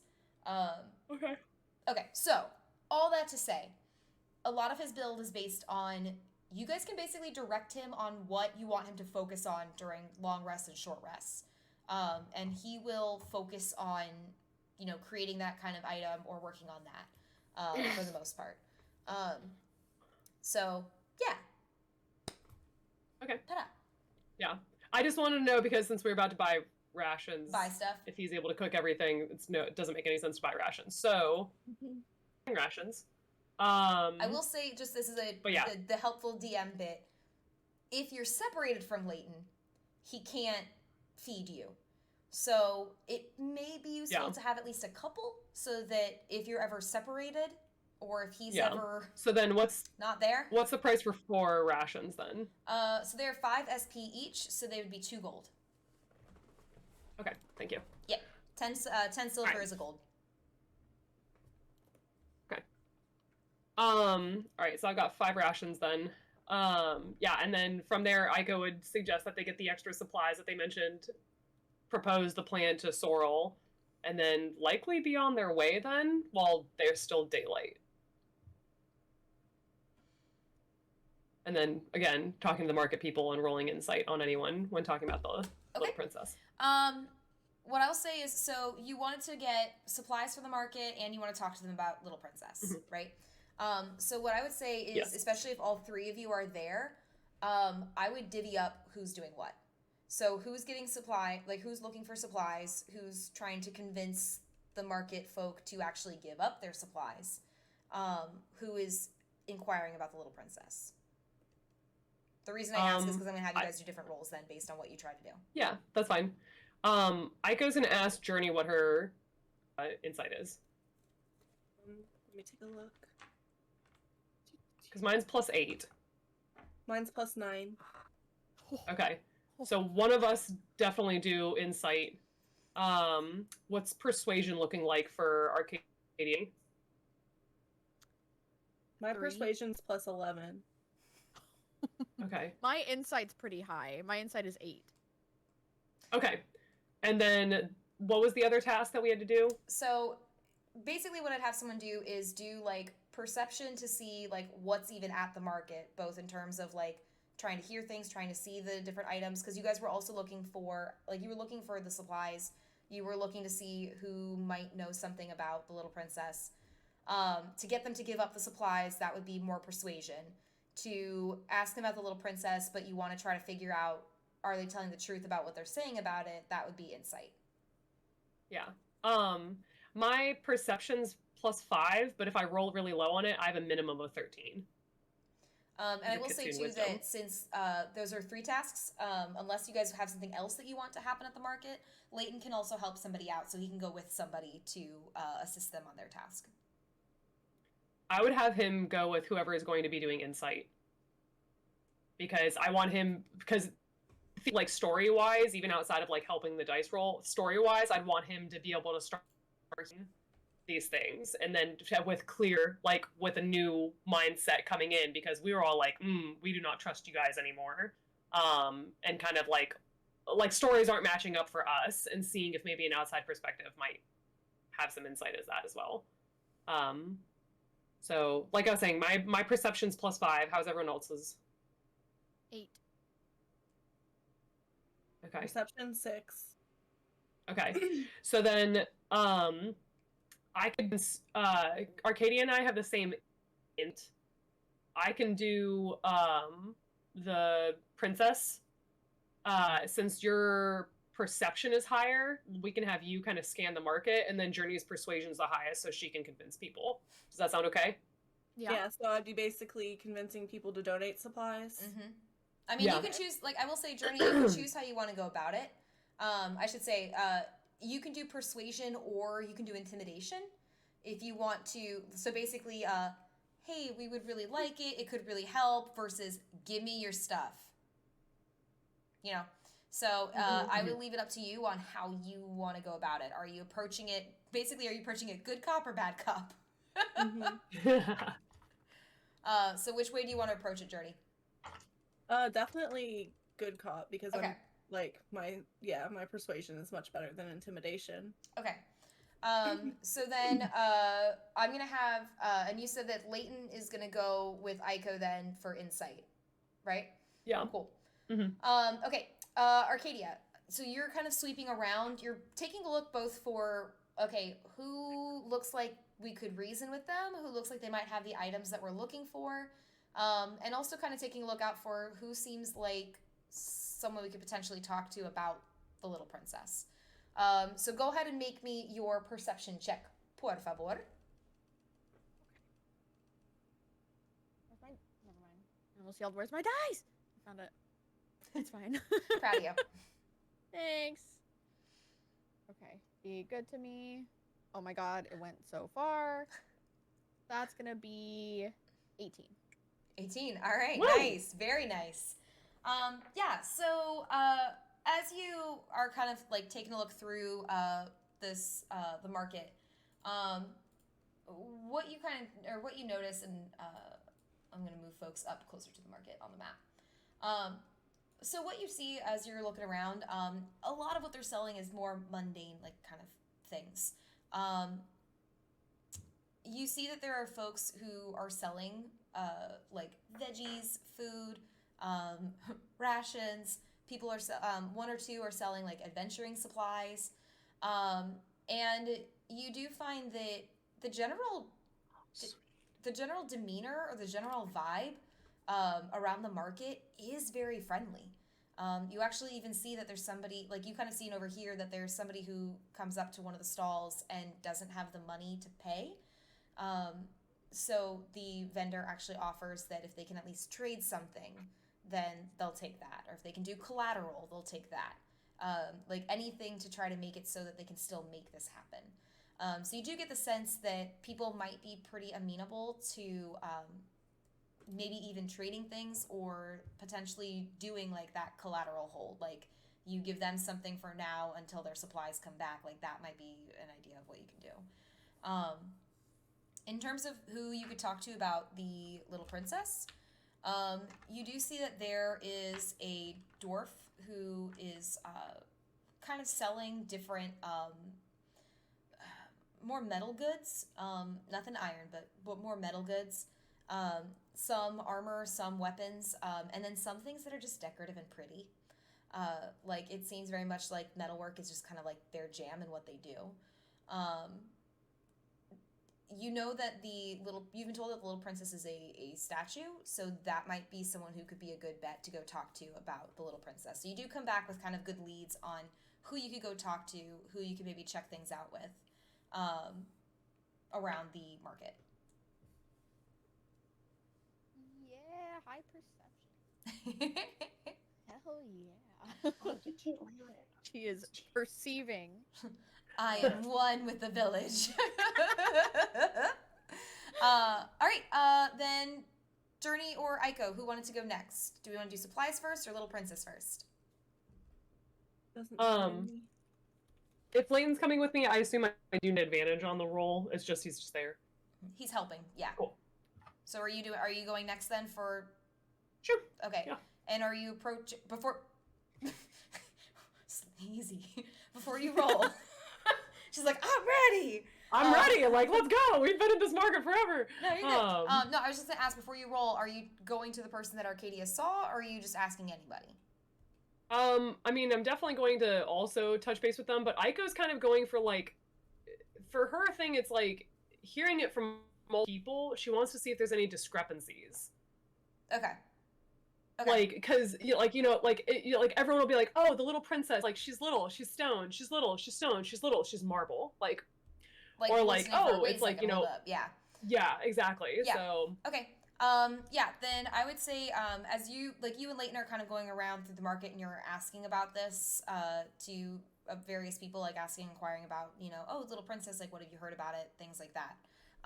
Go ahead and, roll insight and roll at, advantage. Okay. Grab this one. Okay, that is 22. Okay. Yeah, 22. So as you're talking to people at the market, for the most part, these are kind of smaller scale merchants. When you mention the little princess to them, some of them, especially some of them are a little bit confused or not quite sure what you're looking for. They do make the recommendation of maybe visiting Yohaizu, which is a larger market. They may know more. There are a number of folks who sell different artifacts there, and that if you're looking more for an artifact, that's kind of more the location that they would go. This is more small town. As you ask a couple other folks, there are occasionally one or two people who mention that they've heard the little princess, but they've never seen the little princess for themselves. And so they don't. So they've heard of the little princess, but never seen her. Vaguely, vaguely heard of it, but really haven't seen it much for themselves, but have at least heard of it. Okay. Yeah. For the most part, that's kind of what you're going to get. Again, these aren't really big time folks that would know a ton about it. And you do get, I will say that with your, especially since it was insight, you do get the sense they're being honest with you on this. You get the sense that this is genuine. They just don't really know a lot about her. Okay. Yeah. Yeah, because one thing Aiko would be asking about that is okay, did the trade routes ever bring her this way? Things like that. What's the legend? Kind of repeating back what Reyna said to them, oh, this has been an artifact that's been passed down and blah blah blah blah blah, being okay, what is the significance of the little princess to the court? Why is she an important artifact? Pretty much doing a history check on them, with that, when she's doing the insight. Just making sure that all stories are lining up. I was gonna say, and again, as you ask them what's the history, yeah. What is it, their response is cool. They don't know. Cool. Okay. The most that they'll say, as you mentioned as you mentioned the question about history, the most that would probably come up is that the dwarf who's working with the metals kind of makes mention of the fact that their archfey has typically been portrayed as a little girl. So maybe that's what it's referencing. But even he hasn't really heard of that statue. Okay. But if it was going to reference anything, that would be his guess, that it might be referencing the archfey. Okay. And did you need/want the archfey's name? It's Voira, because you'd mentioned it before. Yeah. Cool. I didn't know if you needed it for spelling and stuff. In my notes.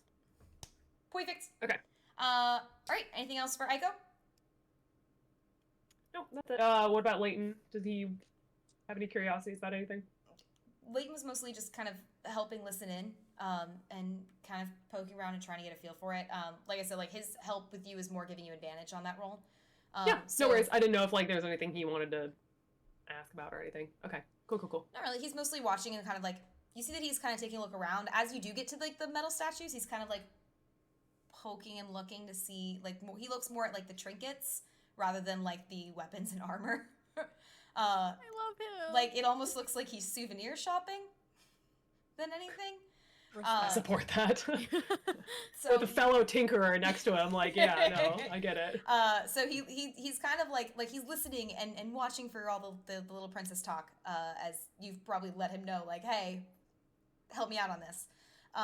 But he's also more interested in trying to souvenir shop right now.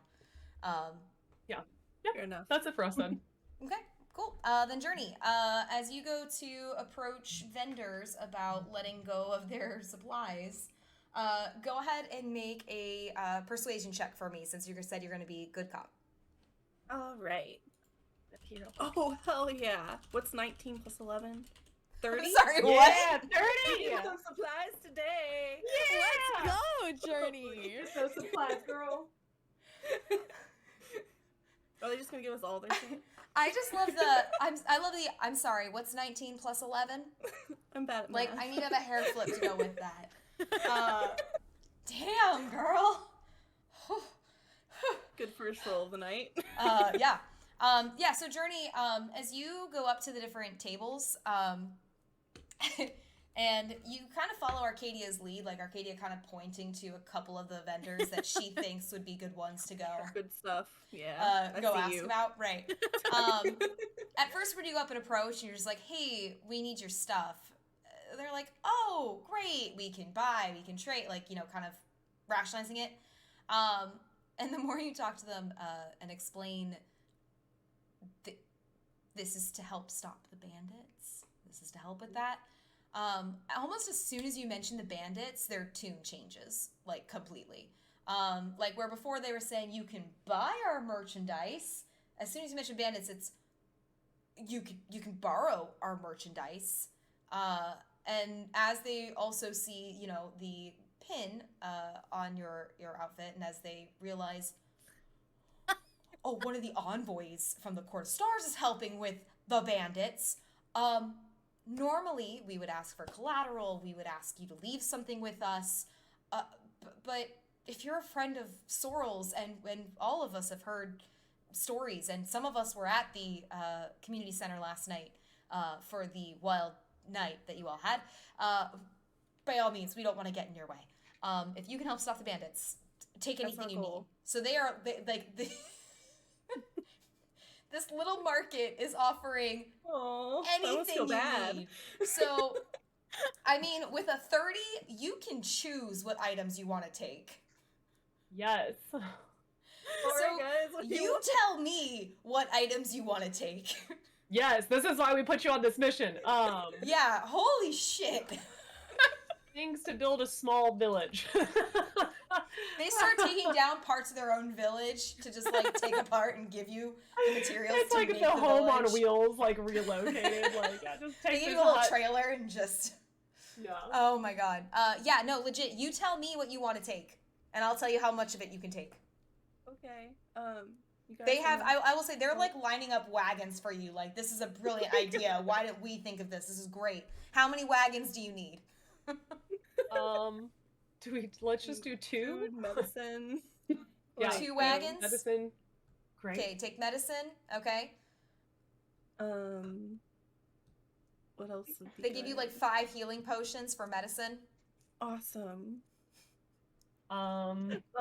Maybe, like, if they have any, like, comfort items, like bedding supplies or something like that. I love, by the way, Beef Puff wrote in chat, what do you need? My life savings? My firstborn?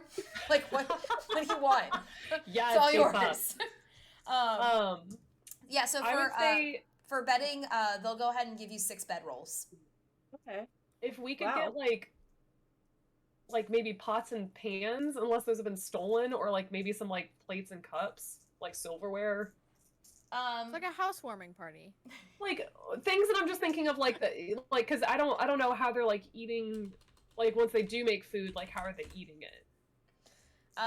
Yeah, so a couple of them give you pots and pans. You see that Leighton's actually like eyeing the pots and pans to make sure they're like decent quality, and then realizes you guys aren't actually buying the pots and pans, and then just like, okay, and just helps load them onto the cart. Yeah, so so you got pots and pans, you've got bed rolls, you've got healing potions, anything else that you want to take from the market, Miss 30? I feel bad, but maybe clothes. Like Yeah. The merchants start taking the clothes off their back No. and just Woo! Like I goes throwing dollar bills. Like whatever you need, anything you need. um Jesus, yeah. This is so funny to imagine. Like all these merchants were just like chilling, and then Had a Journey relaxed literally day. takes one step in, and they're like, "Hey, take my shirt, like take my pants." I'm like, imagining take it all like of that Journey moment when Journey walks up and is like, "Oh my god, your shirt's so pretty. You can have it." yay persuasion. I'm imagining the uproar of the market, like when Aladdin like walks in as Prince Ali and Genie's the hype man, like, and everyone's like, "Oh yeah, fucking step to it, peacocks. We got this, we got this." Like that's what it is. Like they're literally loading these these wagons for us. Yeah, like by the great. time you're done pointing to things, Journey, like you look in a direction and they go on it and grab it for you. Do they have like just general like bandages, like things like that, like to treat wounds? yeah, like, yeah, they have general medical okay. supplies, so that'll get included as well. Cool. And so yeah, so they include like all these supplies. A couple merchants do kind of quietly come up and ask, "These items are getting returned to us, right?" We'll Hopefully. make sure that we'll do our best. Oh, Yeah. For the Okay. benefit of everybody here. Okay. Yeah. That's our goal, and we will. Yeah. Yeah. So I mean, by the time that they're done, almost every merchant has pitched in something. Yeah. To the And we're trying to carts. like spread it out so it's not like one merchant's giving a bunch of stuff. Yeah, Yeah. it's Yeah. like Okay. as soon as everyone hears that this is to help out with the bandit problem, Yeah. and that you have Sorrel's full support on this, they're in. They're Yeah. in. They Okay. heard that you have Sorrel's support, they're in. Okay. Yeah, so you now have 2 wagons that are just full of supplies. Nice. It'll be a statement for sure. Yeah. Well, it'll also look more Prince believable Ali, too. Mhm. Prince Journey. Tiefling is she, Journey is coming. Did I get to be your hype man? Oh my goch, this would be great. Okay, yeah, Link's so- just looking at the carts and is like, I'm not, you're not expecting, right? Like gesturing to his horse half, like, No, I No. hadn't even considered that. okay, thank you. Thank you. Oh That God, would be no. cruel. No. Thanks. That would have been very no. humiliating. Yeah, that's not You are cool. more than welcome to ride in the wagon or alongside it, but Walk alongside it. okay, yeah. Don't know how to approach that. How dare you think that we would think that? It's not the first time. It wouldn't have been the first time I had been asked. Understandable. Oh, But Yeah. oh, I am do so that. sorry. She's We're- like we're better than patting that. him. Like, no. Yeah, she's gonna be asking a lot of animal questions with him though. Like being like, so do you get a lot of people who like wanna like do this, like do that? Like, you know, a lot of people touching Oh, you, you're like- like Yeah. yeah. Mm, Yeah. Yeah, centaurs aren't super common outside the forest, so yes. mhm. Yeah. Well, I'm the only kitsune in the Court of Stars, so I feel ya. Like, I'll be honest, I've never Um, seen a kitsune until you. oh, I've got a surprise for you. Then this court. There's a lot of them, and I'll explain on the way. So yeah. So then hopping in the carts. How do we want to divvy up the carts then? I assume 2 and 2. Okay. Who wants to be where?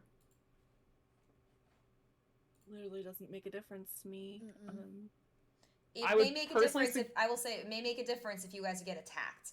Exactly. That's So what I'm it- thinking. Yeah, that's Leighton and that's I be separated. Oh, yeah, okay, that's that why way. that's why when she's asking about this, it's not just who do you want to be wagon buddies Who's your favorite with? buddy? Right. Okay. It's also like because keep in mind what you guys know is that you are taking these 2 wagons as bait. Like you are being Daphne. You are the bait for the trap. And so that's kind of what you want to keep in mind too is you may be getting attacked. Yeah. Well, in that case, Journey always wants to be up front. So, like, Do you want to be with Leighton or Okay. Aiko though?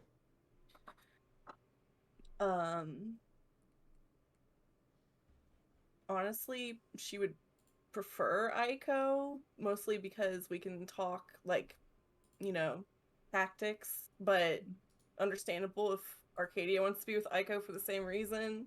No, that's okay. Arcadia's fine with being with Leighton in the back. Yeah. Yeah, so then Arcadia can be steering, Leighton can be walking beside, and then Journey can be steering, and Aiko can either be sitting with her or Aiko can be hiding in the back. Whichever works. Like, I assume we have to have one person steering, right? Correct. Which brings up a question. I do have the ability to disguise myself with one of my tattoos. Do you think that's something that would be smart? I don't really know how it works exactly. Yeah. And then we could disguise Arcadia, or Arcadia is in fall now, so she looks different. This is true. So Yep. I'll just wild shape into the horse pulling the wagon. You know, that would suck. That would be a lot of work. That would be cool, but also, yeah. They like somebody ambushes us, and Arcadia's just like dying. Hold on a minute. Asthmatic, like fucking wheezing. Oh. So Arcadia and Leighton are going to be in one. And you guys are going to be the one that's going to be like further in back. Okay. Yeah, sure. Arcadia, are you driving the wagon? Yes, assume so. I don't think Leighton can. I mean, I'm sure he could fit. It might be a little uncomfortable, so I'll drive. And then for Journey and Aiko, what are you guys doing for your wagon? I can hide in the back. And then Journey can disguise herself. Yeah, just so I don't look like a tiefling. Honestly, I don't know how many tiefling caravan drivers there are, merchants, but... Okay. I mean, since you rolled a 30 with all the merchants, you could probably just pick one of them to disguise yourself as. Here's my clothes! Look like me! Oh yeah, Handsome did want to point out Aiko is still bald. Yes, until tonight. Thanks for reminding us, Handsome. It's still wrapped in my Maid Marian headgear, though, so I don't feel as self-conscious. Okay, cool. All right, so we have Aiko Aiko, are you hiding in the back then? Yeah. Aiko is hiding in the back. Journey is disguising herself, and you said you're not sure how your tattoo works. Do you have? Yeah, but I can read it. Yep, perfect. I was gonna say, because if you have the notes there, then I would go ahead and read how that works, which I'm assuming is gonna be disguise self, but I could be wrong. Okay. I'm skipping over the stuff that's not useful. Okay, it says disguise self. As an action, you can use the tattoo to cast the disguise self spell, DC 13, to discern the disguise. Once the spell is cast from the tattoo, it can't be cast from the tattoo again until next dawn. Okay. So you can use disguise self. So you can use that. So it's a particular spell that you're going to be using. Which, brace yourself, you disguise yourself. Sorry, I couldn't resist. Really? So it just says you make yourself, including clothing, armor, weapons, other belongings, look different until the spell ends, so it lasts for an hour. Or until you use your action to dismiss it. So it would be an action to dismiss it. You can seem 1 foot shorter or taller, appear thin, fat, or in between. You cannot change your body type, so you must adopt a form that has the same basic arrangement of limbs. So you can't become a centaur, for example. Okay. The changes wrought by the spell fail to hold up to a physical inspection. So if you add a hat to your outfit, objects would pass through your hat. Anyone who touches it would feel nothing or would feel your head and hair. If you use the spell to appear thinner, the hand of someone who reaches out to touch you would bump into you while it seemed in midair. To discern that you are disguised, a creature can use an action to inspect your appearance and must succeed on an investigation check against your spell save DC. All right. So that's just kind of as a heads up and everything. So you can change everything, but like again, if you appear like a foot shorter and something hits you in the head, it's gonna look like it thunk and hit you. Okay. Yeah. Cool. Or oh gosh, I guess a foot taller and then it just passes through your face. Yeah, that would be awkward. Yeah. I hate that. But for anyone who has seen you before, it would potentially stop them from recognizing you. Because so far, all three of you have been seen by these bandits potentially before. Mm-hmm. Leighton is the only one who has not. Yeah, and Arcadia is in a different season, so she's got that going for her. Mm-hmm. Okay. Cool. So we're rolling out. Yeah. So as you start to head out, are you guys taking any particular path, any particular destination, or are you just like, nah, fam, We're going to the waterfall. You know what they say about waterfalls? Don't go chasing them. I knew it. I was like, please no. I didn't see it coming, and I'm really upset. Waterfalls. I'm happy. Alright, I think this should be good then. As we head over to your guys' favorite map. Yay! And there was much rejoicing. Alright, so we have the and then Journey, I will also give you like a little icon to show that you are currently disguised. Awesome. You're going to be the master of disguise. Such a good. My family loves that movie. It's such a good one. My God, we love campy, corny movies. I don't know. All right, we're gonna do the sleepy face because it looks like a mask at least. I didn't want to do the ninja face because that's for hiding, and that's literally what Aiko's, doing. So, here's what I'm gonna ask you guys to do. A couple things in terms of how you're traveling. Are you trying to be stealthy at all? Oh, I was gonna say, I guess not. So Okay. Yeah, I guess. we're trying to lure them out. Yeah. That's Okay, true. Aiko, are you trying to be stealthy in the wagon and trying to hide? I would say so, just so that way, like, we have a better chance of them, like, coming, la-ha, and then I can be like, ha-ha, and then they're like, ah, shit. So. All right, so then, Aiko, I'm gonna go ahead and have you roll for stealth, to see how stealthy you are. Hell yeah. You'd be so proud of me, Journey. You can ask That me is what 19 a plus 11 18. is. 18? Job. Nice. Yeah. Haha. Okay, so, give me 2 seconds. All right, you guys are currently hidden in your, Aiko's currently hidden in the wagon. Arcadia and Leighton are walking as Journey leads the front. So Aiko stealth is 19.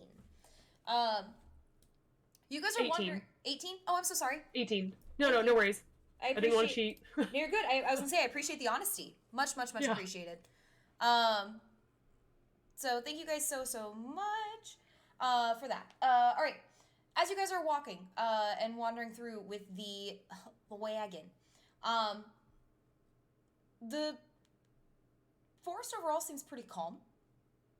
If you want to try to see more of what's going on around you in the forest, you can make me a perception check since you guys are kind of keeping an eye out. Right. Aiko, I would say if you are hidden in the wagon, Yeah, you I can, probably can't. you not really, or if you did, it would be a disadvantage, and it would just be like what you can hear and everything. Oh, I'll do that then. Okay. I got them big ass ears. And that's still pretty good. Okay. Perception, you say? Oh my god. It's a 19. The second roll wasn't very good. All right, let me go ahead and see. Would have been a dirty 20, or sorry, it would have been a 21 if not. So, Aiko, your perception was what? 19. At disadvantage? Yeah. Give Rin more reasons to fall in love with you. I rolled a 14 and a 16. Them big ass ears. No 17s here. All right, Brass, what did you get for Journey? 11. Journey's up there. Sorry, guys. Journey's up there. These boots are made for walking. I'm distracted, apparently. Yeah, she's singing the Don't Go Chasing Waterfalls. Let's call it what it is. Don't go chasing waterfalls. It goes humming like... Oh, I guess I should roll for Leighton. I'm gonna have to get used to that for him. Okay, Arcadia. Well, Dang. Arcadia's also going. Don't go We're singing together. chasing waterfalls. yeah, we're like harmonizing. I'm glad I Back. rolled. I have to see what Leighton's modifier is. I think he's got a pretty good perception modifier. Oh, he does. That's a +8. Oh, nice. Leighton Alright. got a 22. Oh, okay, good. All right, so kind of going through what you guys are gonna see. Journey, especially since you're in front, you do have the. You kind of hum into yourself and everything, and as you're going through, you make note that the forest seems pretty calm overall. You see the little foxes kind of like darting through the trees, like seem like Lovely little night. small. It's Per it's day. probably like Whatever it is. probably by now with you guys getting ready and everything. I have the waterfall song stuck in my head now. It's like late afternoon, maybe heading into evening. But Golden hour. it's been a bit. It's been a bit. Selfies. I like the idea that the "Don't Go Chasing Waterfall" song now is like our version of the elevator music. But as you're going through, you mostly notice that it seems pretty quiet. It seems nice. Arcadia, you notice much of the same. That like you kind of have gotten more in tune with like the foxes that are darting through. You can feel like the breeze that's hitting you. You don't really hear anything out of the ordinary, by any means. Aiko, from where you are, do you have your stuff with you? What do you mean, like? Do you have your stuff with you? Your things, your items? Like you Yeah. didn't like get rid of your bag or anything as you went to go hide. Okay. No. So from where you are, you can tell a couple things. One, as you just like hear your friends humming, like you hear your friends humming it and singing it a little bit to themselves. Then they're just like, oh, God, guys. And it's very much like the the Into the Spider-Verse moment of the singing some of the words, but you just like you don't remember all the words. So you can hear that. You feel that like you can get the sense too that like things have been fine so far from what you can hear. Like you don't hear anything out of the ordinary outside the wagons. Inside the wagon is a different story. You hear a faint buzzing that for a while you didn't hear it, and then about an hour, maybe 2 hours into the trip, you kind of start to hear a faint like buzzing sound. Like think when you have those, like when you have the little restaurant things, it's not as loud as that gets, but you can hear like kind of like a bzz, bzz, bzz, bzz. Okay. All right. And it Is is it- coming from inside the wagon. Is it coming from my brooch? Nope. Okay. Hate that. And but where in the wagon is it coming from? Are you gonna try to take a look through and find it?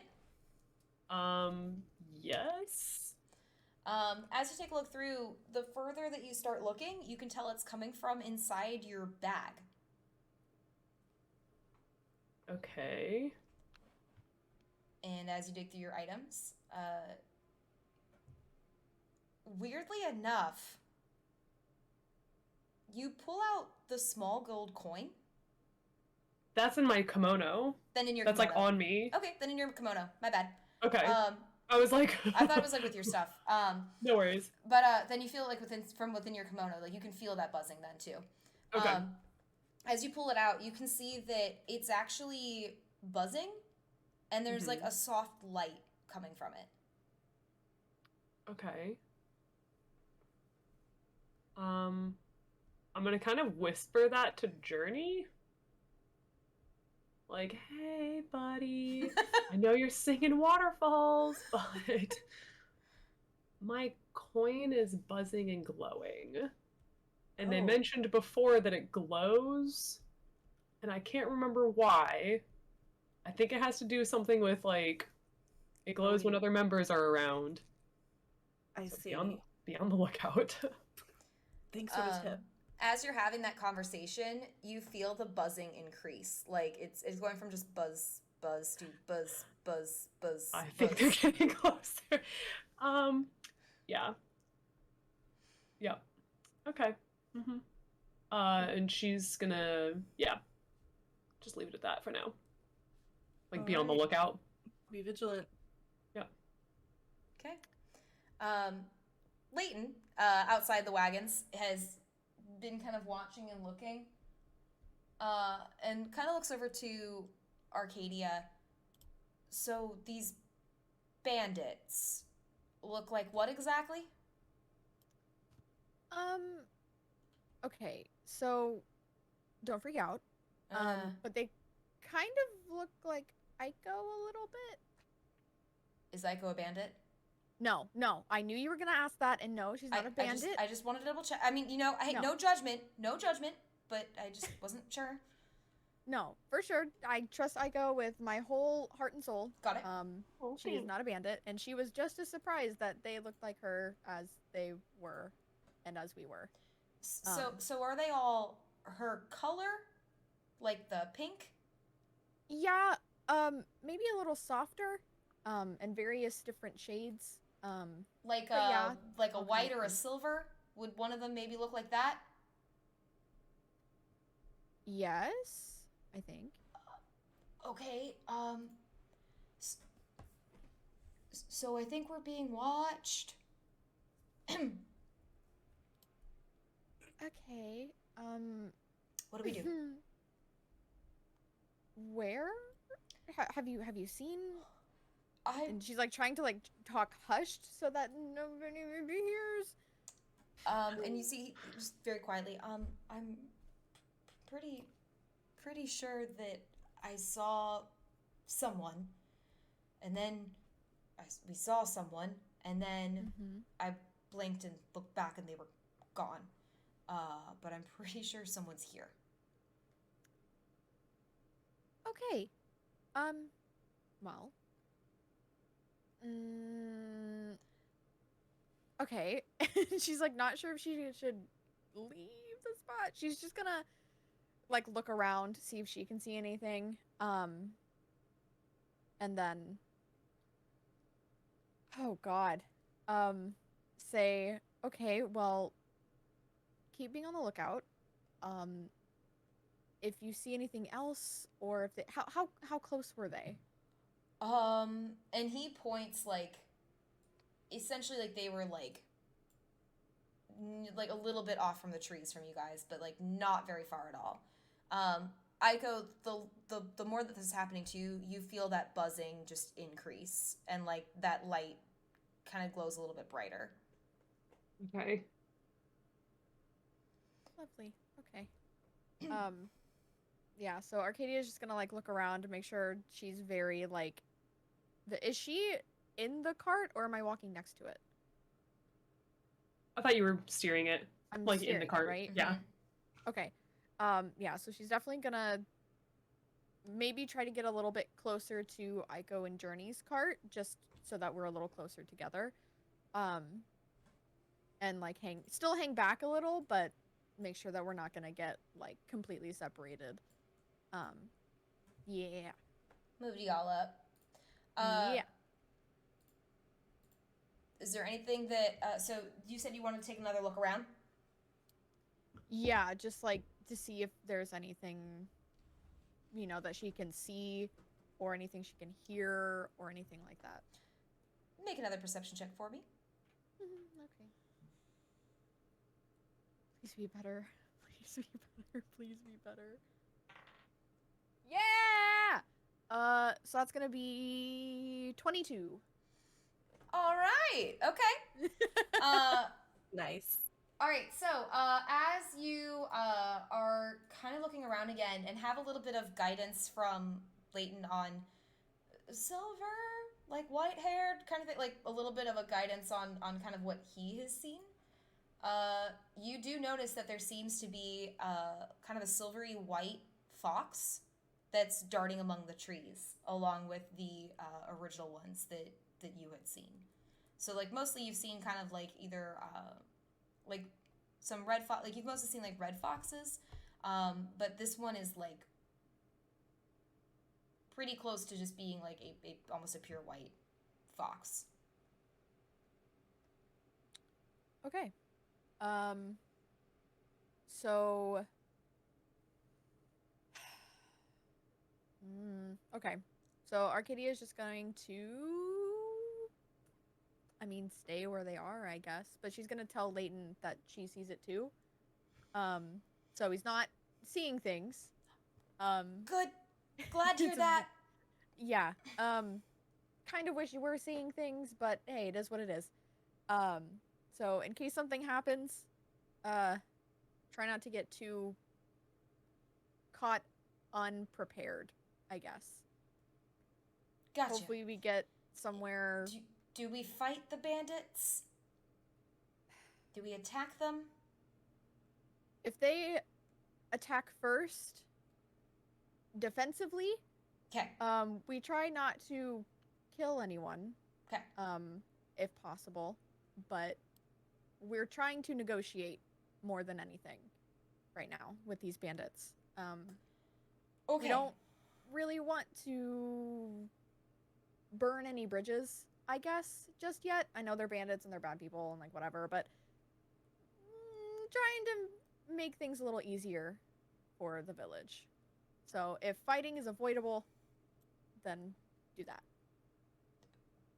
Got you. Okay, cool. I will make sure that if they are hurting, I will defend because I am brave and I am strong and You're so brave. I am so brave and so strong and Very proud of you. Oh, I love him so much. I would do anything for him. Aiko makes a note to protect him with her life. Yep. I'm really proud to be part of the team. You're doing a great job. He's gonna fit in great. Thanks. Aiko, you feel something hit your cart, and hit the back of your cart. As Arcadia, when you turn back to look, and Journey, you can kind of feel that there's like a little bit of extra weight added into the cart. Arcadia, as you look over, you see that that like kind of white silvery fox that you saw has hopped up into the cart that Aiko is in. Okay. And you see all 8 tails of the fox just wiggling and waving as it sits in the cart. Aiko, you see that because if you're hidden, I imagine like you're hidden like under like a blanket or something. Yeah. It takes all of 2 seconds for that fox to wriggle its little nose under that blanket. Your coin is completely just buzzing, like nonstop. Okay. It's not pulsing anymore. It's just buzzing. As the fox like wiggles under and seems to set its head on its front paws. Yeah. And just looks at you. Yeah. She's gonna kind of like wave. Hey, we're hoping to find you guys, and we brought some things for you all, but we also were hoping we could talk. If that's okay. Aiko, you're used to this transformation, but there's suddenly a poof. As you see that the 8-tailed fox that was sitting there is now an 8-tailed kitsune, who has... Arcadia, you get the view of, like, he's clothed, but, like, his tails and, like, his butt and his legs. Good. As he's clothed. As his upper half Good. is underneath the blanket, just grinning at Aiko. As he leans in, he kind of looks, and I'm going ahead and adjusting our stuff. Un momento, por favor. Boop. As Aiko, you see that the kitsune who had introduced himself, or had been called Ichiro, Yes. is I was just gonna say, smiling and just grinning at you. cousin. And actually funny you mentioned that because he just looks at you and goes, "What you want to talk about, cuz?" You realize that there are way better ways to try to get through this forest without us noticing. Well, we wanted you to notice. That's why we wanted to talk. Great. You realize that there are way better ways to get our attention than whatever this thing is. And, like, he's still under the cover as he's just kind of, like, looking around. Like, very Cheshire Cat kind of attitude. Well, you all also ran away last time before we had any chance to finish talking. I told you how to find us. Yeah, to sniff out for gold. But we're also trying to help the village. And so this kind of worked out in both ways. Mm-hmm. Which I still have questions about how to find you guys, but focus. She's going to start kind of mentioning, you know, he seemed like he was more open to talking with her when they were all together. Cause can we not be hiding while we have this conversation? Like, you're still in the wagon under the blanket. Yeah. Is it okay? We're okay. Yeah. But don't judge. We were playing a game last night, and Hajime can probably tell you, but my hair's gonna grow back later tonight. He made sure we all knew. Cool. So she's like pulling off the covers, and she's gonna say, "Hey guys, they found us." We can stop the wagons now. We can probably keep moving to go somewhere where, unless it's easier for you guys to go here, but I'd still like to go to the waterfall. I think it'd be good if we found a place where we could all kind of set up and camp and talk. Neutral ground. Neutral ground. I don't mind it. I don't hate it. Yeah, we can head over that way. And you see that he wriggles out from underneath the blanket. And Journey, he actually hops up and sits next to you. Hey, what's up? Cuz his friend. Anyway, directions to the waterfall? Yes, please. Great. That'd be awesome. As he starts to kind of give, so he gives kind of basic directions, but like it's going to take you guys a little bit of time to get to the waterfall from where you are. So he just kind of like looks over at all of you and then looks over and sees Leighton. You have a horse friend. Cool. Yep. He's a centaur. Mm-hmm. His name's Leighton. He's really nice. And I'm a centaur, not a horse friend. I'm a friend, but centaur. Centaur friend. Ichiro's just giggling, like just chuckling as this is happening. And then looks to the wagons. Nice to see you all brought us presents. Really shouldn't have, but I appreciate it. Nice little peace offering for the family. Well, Oh, go ahead, Journey. Oh, Journey was just going to say, in a matter of speaking, it is somewhat of a peace offering. Depends on how y'all respond to it, but we're here to talk. Now that almost sounds more like a threat. Nope, not a threat. Negotiating, or are we being friends here? Friendly negotiating. We're Yeah, just trying to both. talk about how to fix a problem for everybody. Obviously, everybody here has a problem that we're trying to come to some mutual agreement and understanding that would be beneficial to all parties. All right. Yeah, Well, Journey. fill me in. What's your idea on this neutral agreement party thing, and what exactly do you see the problem being? Well,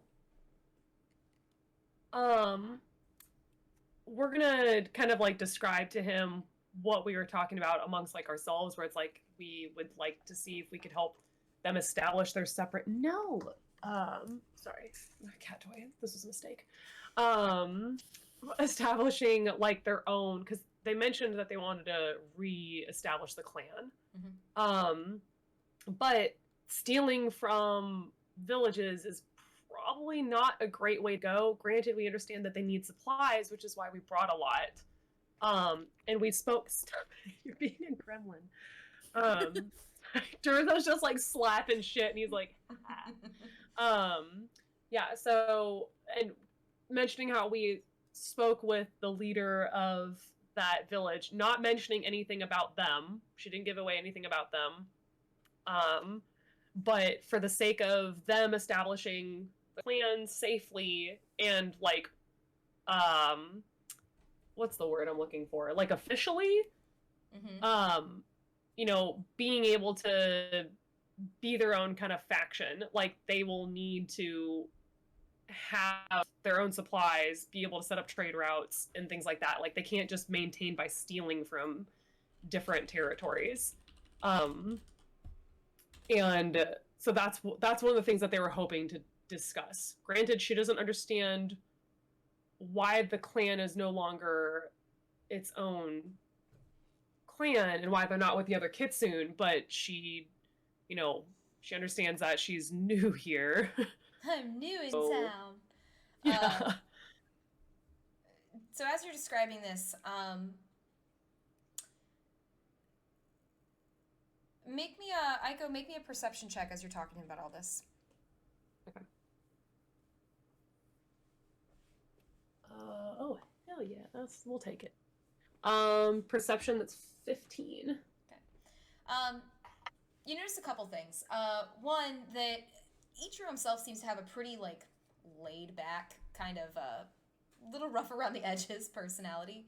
But there's a couple times where, like, it's pretty easy to see on his face that things are great or not so great. He thinks it's kind of amusing, like, has, like, a little bit of a grin on his face as you talk about helping him with the clan. And has a little bit of, like, a shit-eating kind of grin as you talk about it. You notice that grin vanishes when you talk about, like, establishing more of, like, a home base. More of a, like, a permanent kind of thing. And that he, like, that smile just, like, is gone for that moment. As you talk about having those negotiations, he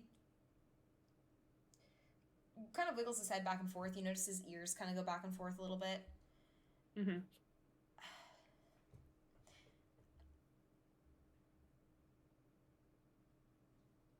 You said you were given that coin when you were a kid, right?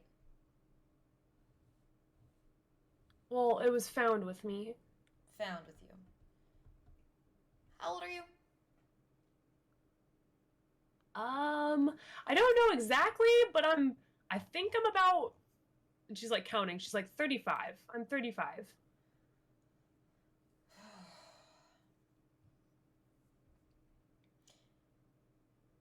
All right, look, kid. And, like, he turns, so he's still sitting next to Journey, but turns and is, like, facing you.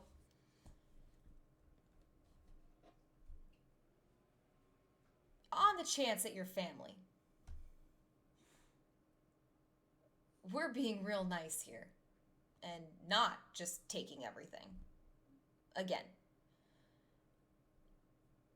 And Takari isn't so sure about you. You really want to help the clan? Even if I'm not family, I want to help.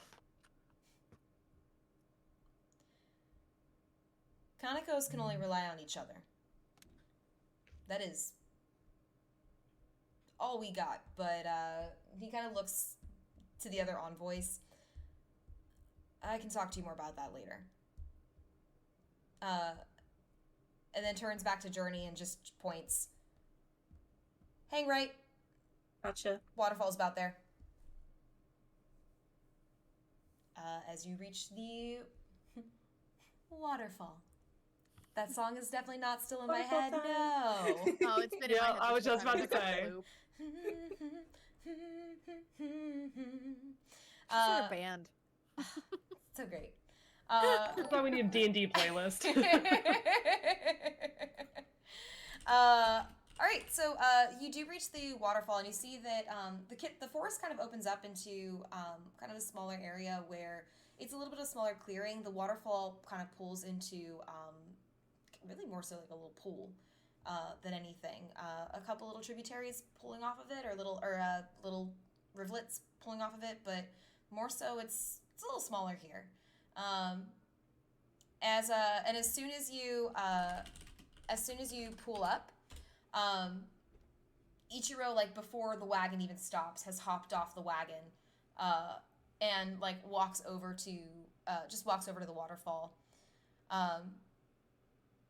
You hear him do a whistle, and as he does like the little whistle, you can actually see that, or you hear kind of like a little whistle tune back. He whistles one more time, and then you see that there is another kitsune that appears with you.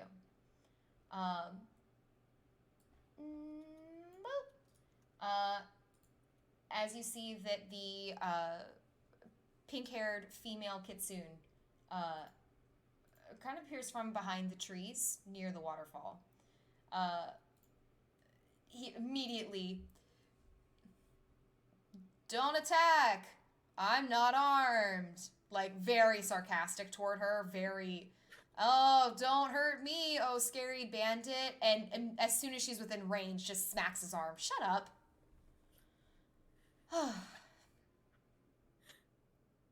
So, what do we got?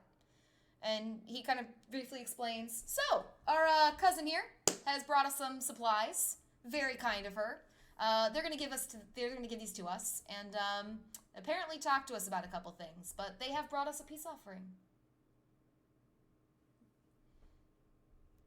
Right? Right. She goes, and she just, "Okay, so we can start taking the supplies then?" Okay. And like, with no one protesting or anything, she just, very confused, starts to unload the items from the wagon. Yeah. A lot of good stuff in there. There's a lot of good stuff in there. Journey made sure of that. Yeah. Made sure, just for you guys. Yeah. Aiko's gonna ask if they need help unloading. And she's gonna kind of like explain like the laundry list, like, okay, like these are things to like help hold you guys over. Like, you know, there's food, medicine, clothing, bedrolls, pots and pans, food, like, you know, serveware, like, you know, yeah, like, you know, things that you might be able to, you know, start with and not just get by with, if that makes sense. As they're words are hard. As they're kind of looking through everything, and I did add that should pop up for you guys. If it doesn't, holler, let me know. But I did go ahead and add their names on screen, so hopefully that pops up for you on screen. And if not, yell at me and I'll fix it. Yeah, it's only popping up with my name. Yeah, it only has my name too. Yeah. Okay. Well, all right. I might fix it another time then. But Okay. this is fine. But as they're unloading, he does call the pink-haired kitsune Yumiko. So Yumiko. Got it.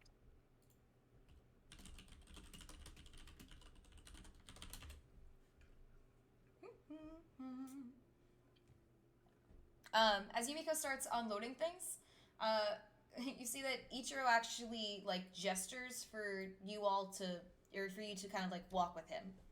And he's just, "Yumiko's got it. She's a pro at this by now. One might say, she does this for a living."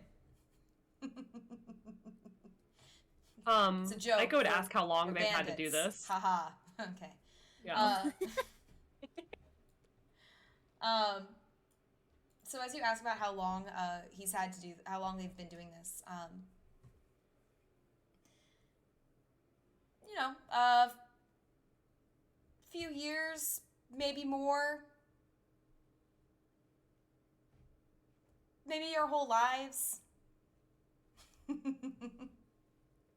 Before, after 35 years. Cause I've got a problem for you on that one. If you were born a Kaneko, you're born a thief.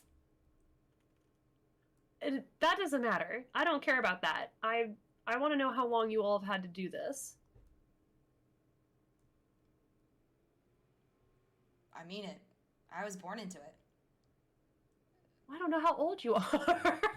I am 35 also. Sure, we'll go with that.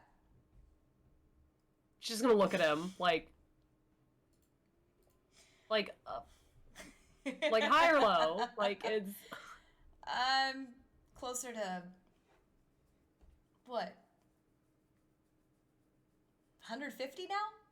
149? We can live that long? Oh, kid, you don't Hold know. on.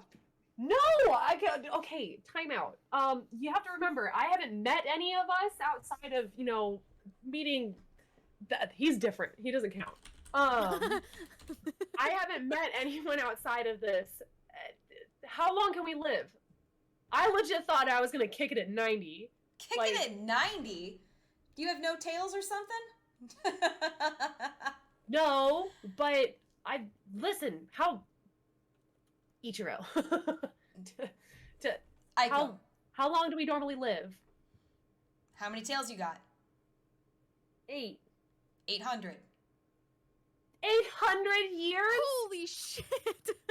Oh my god. Sorry, should I I say know 90 nothing instead? of this world. Oh god. And you see his own tails kind of wriggle and like wrap around him. Yeah, typically Kitsune live for a century per tail they have. So Oh, that's so sad for the people who have less tails. they can get smarter. Oh, it's so rough. Oh my gosh. And she's like immediately like, oh, I remember seeing someone in the marketplace who had 3 tails. They're so young. Like, this is The baby. Arcadia's gonna say, "You really are stuck with me forever now." Oh my god.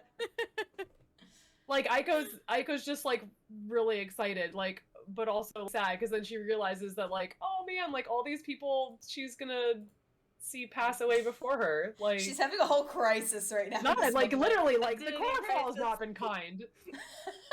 Yeah, because Tiefling don't live that long. Nope. Oh. No. God. Yeah. Okay, yeah, no, okay, we're gonna table that for later. Pack that up, put it away. Oh, man. How when you mentioned that Kaneko are born thieves, what do you mean? Is there like a story behind this? Did Yeah. we anger someone? Once Are we upon a really good at time- pickpocketing? Once upon a time, there was a member of the Kaneko clan who was really good at stealing and realized it was way better than starving. And they started stealing and then taught all their kids after them that. Is that the story you wanted? That helps. So with that being said though,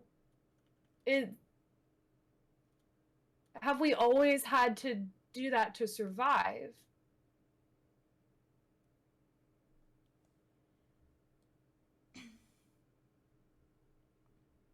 Aiko, how long have you lived in any one place?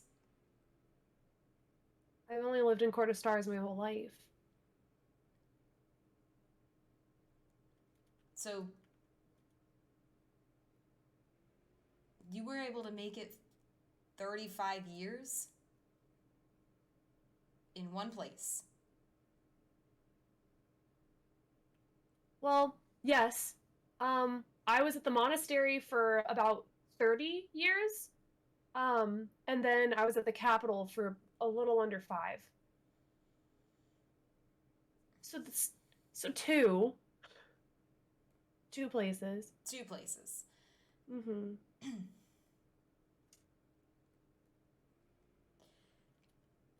I can tell you more about the Konakos, who we are, what we want. All those wonderful things that I'm sure you outsiders would be thrilled to learn about. Getting to learn about the greatest of the 9 Kitsune clan. But information has a price. Ta-da! She's gonna gesture back to the wagons. Loads of supplies. So that means kind they of- are ours for the taking. We were hoping that Great. yes, but we're hoping that this will. I want to understand better so I can help better. We're hoping that this will be something that will help you guys no longer have to do that.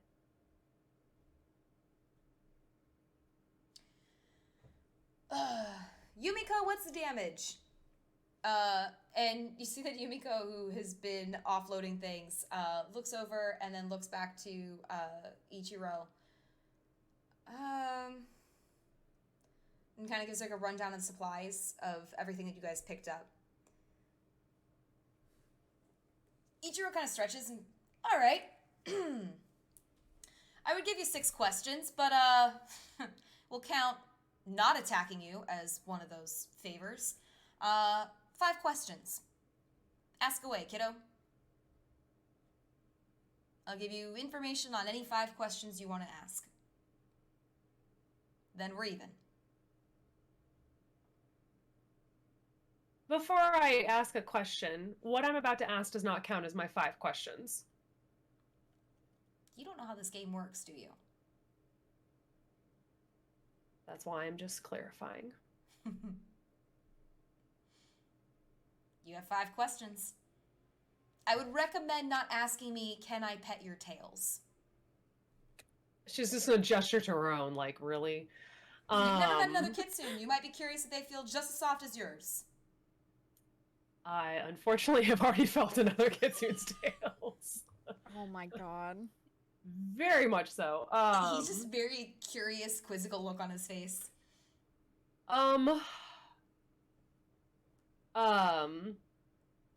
So she's going to not say in a question form, she's say, okay, 5 questions for each of us. Great. Oh, no. 5 questions. So, Okay. if you all want to chat as a group, you are welcome to do so.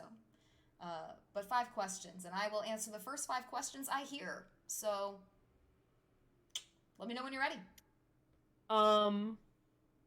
So above table, She you can wants- you can discuss it Yeah. with teammates and everything too.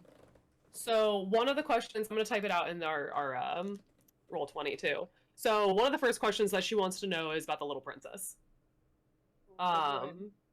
So, you know, tell me everything you know about the little princess. That's technically not a question. Can you tell me everything you know about the little princess? Loophole. No, I'm just No, saying. Yeah, so, yeah, so, and if he does ask her for a question form, she's gonna say, what do you know about the little princess? Okay, so that's 1.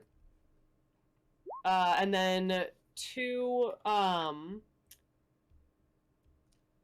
why can't they establish the clan?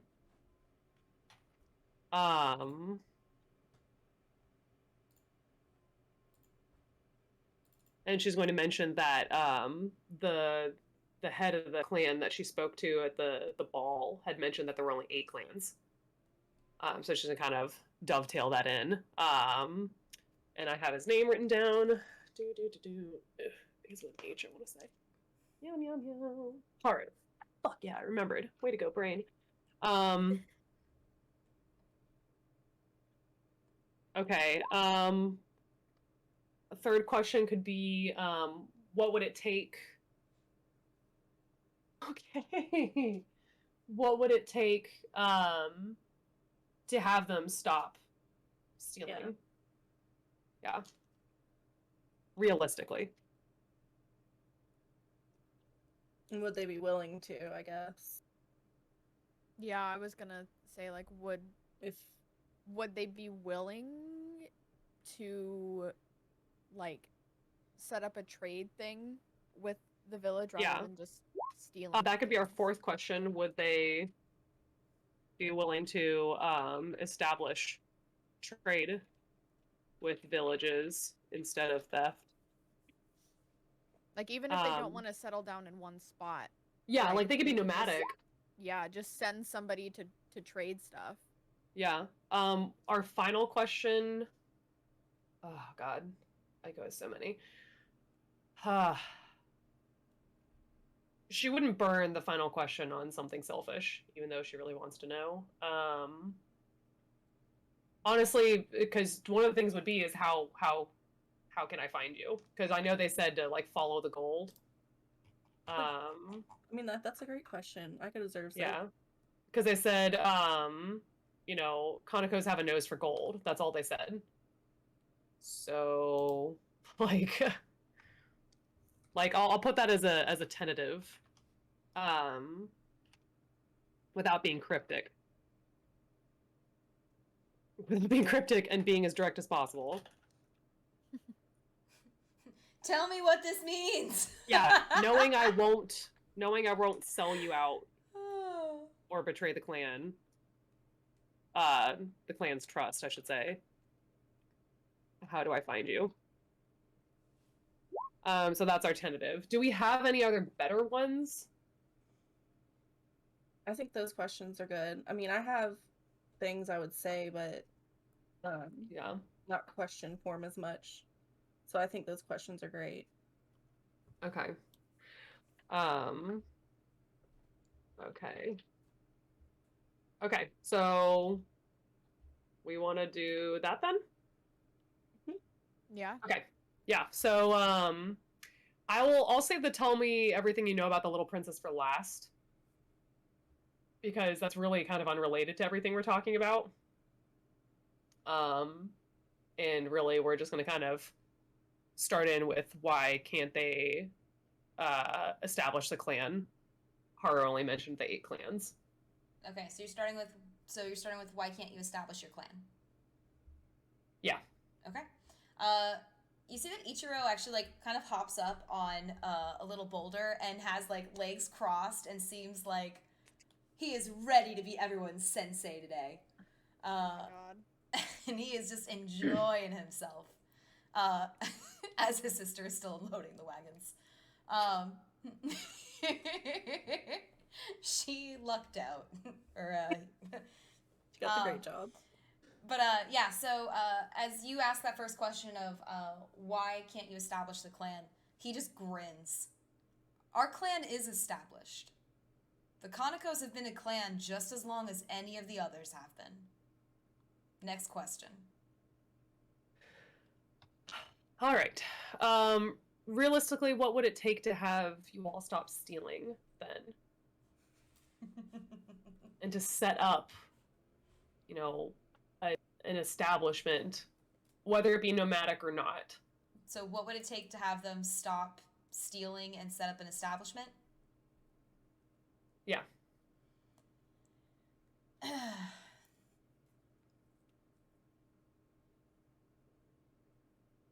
Security, recognition, and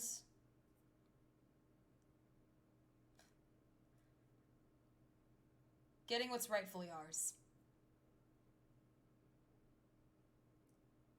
Okay. If you had those things, seeing as we don't know what's rightfully yours, would you be willing to stop stealing and establish trade with villages instead of theft? Baba. You're in the middle of deep negotiations. Potentially. But it depends on what the rest of the clan says.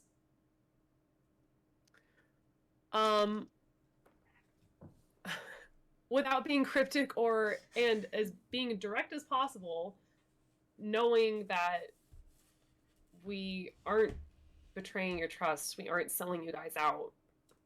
You told me earlier that, you know, Konakos have a nose for gold. How do I find you? That was being pretty direct. And you see that he pulls out a gold coin. Mm-hmm. And he flips it over to the side that has a fox depicted on it. Mm-hmm. Did you tap the nose? No.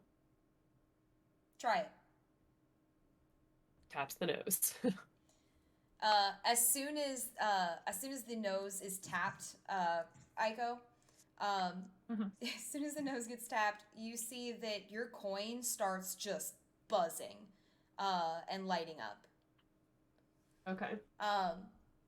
He just smirks, pointed away from me. Points it towards Journey instead. It starts buzzing a little less. Okay. Point it toward me. Points back to him. Starts buzzing more. Point it toward Yumiko. Okay. Points to her. Buzzing more. Okay. Coins were enchanted a long time ago. By someone who's been missing. But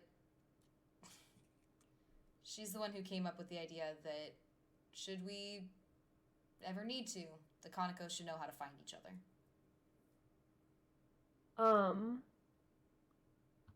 Yeah, and she's gonna say, since you only allowed us 5 questions, I would really like to ask more and not have it be a game. But in the It's not a game. meantime, You all said this was a negotiation. this hasn't been a negotiation. This has been one-sided question answers. But I appreciate it nonetheless. You're giving us supplies, we give you information. If that's not negotiation, if this isn't a trade, what is it? We'll get to that after I ask my other question. And she's going to ask then, what do you know about Little Princess? Or what's everything that you can tell me about the Little Princess? The Little Princess? Mm-hmm.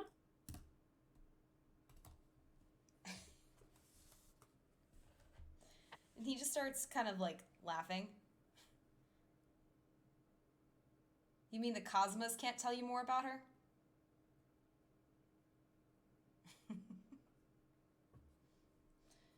She's one of them, you know.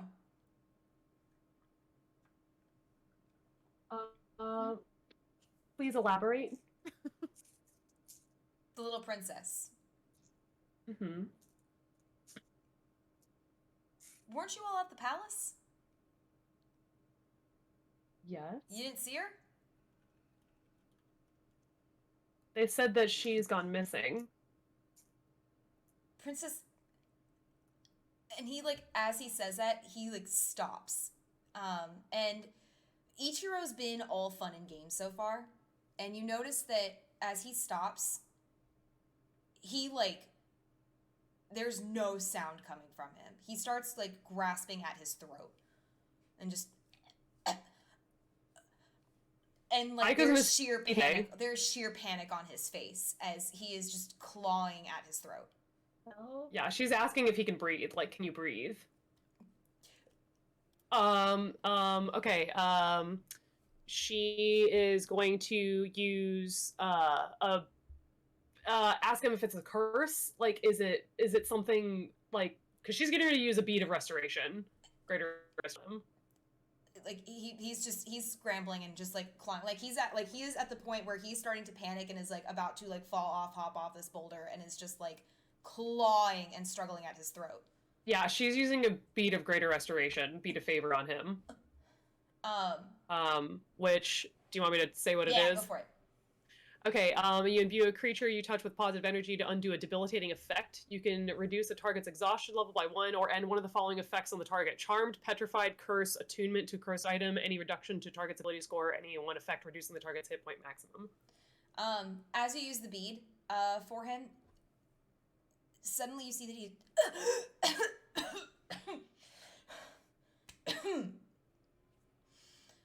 and like seems like it takes him a second to catch his breath, but he can breathe again. As you look back, you see that Yumiko has even like moved forward, and she has like fans at the ready, and he just waves her off like, it's fine, I'm fine. I don't think they did anything. It's fine. What happened? Are you okay? And he's just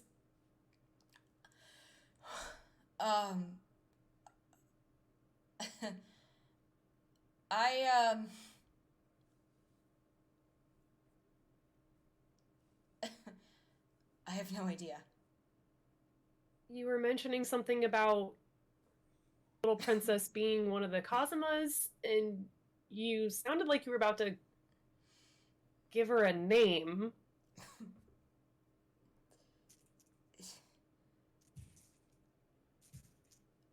Hey, if you don't mind, cousin, would rather not try that again. That's okay. So avoid saying a name, but what do you mean one of the Kazumas? Would it help if we told you what we know? Great. Okay. Great. So we fill him in then on what we know. So we reveal that we were told that the little princess is a statue that has been in circulation and all of a sudden got lost. It was like what they said a couple months ago, and they don't know where it is because they choose to not know where it is because then it puts them at risk. And when they've asked people what it is, all they say is it's little and it's a statue. It's made of stone. She's in a. I've never heard of a statue. Okay. If that helps. And as he starts to say it, you see that you can hear Yumiko behind him. Just, Ichiro. Just don't. We can't lose you two. Please, if you all are done with your questions, that was your 5. Who else has been lost? See Ichiro, who's still trying to catch his breath, just... That was 5.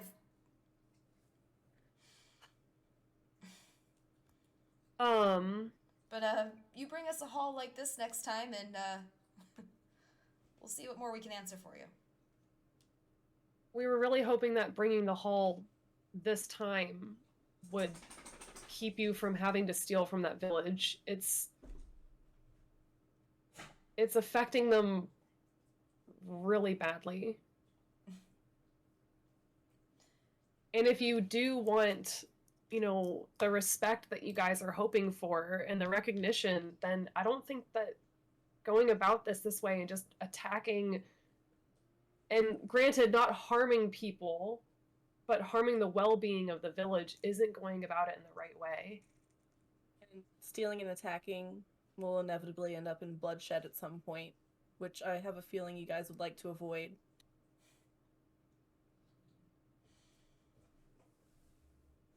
We've avoided it for long enough. We want you to keep avoiding it.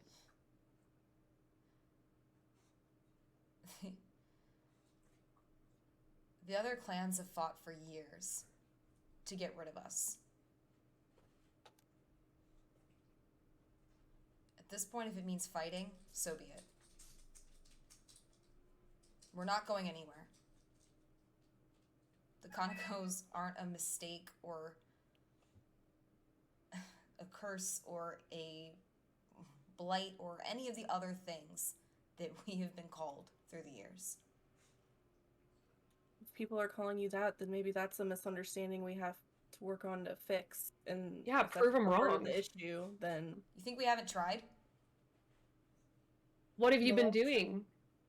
you've been stealing from people. They obviously won't trust you if you do that. If you show yourselves said- as bandits. Yeah, you said Kanekos are born thieves. If they expect you to be a thief and all you do is thieves, then you're not proving anything. You're just proving that they're right. And I'm not saying that them giving you that title is right, but I'm saying that if you do something different, then maybe you'll be seen as different in a better light. You have to be better than what they say you are or think you are. You all are already showing that by not killing people and trying to avoid violence as best as you can, and I appreciate it, and that's why I know you all are good people. And that's why we're going to do this. That's why we brought you things. And I understand that stealing feels like the only option sometimes. I know that completely, but it's also not a long-lived or viable way to get by. It can only end in bad things eventually, even if you're really good at it. Layton can teach you guys how to cook. I can teach you guys how to cook. Like, Layton has just been like sitting back here, like, like had his healer's kit at the ready for when he was choking. But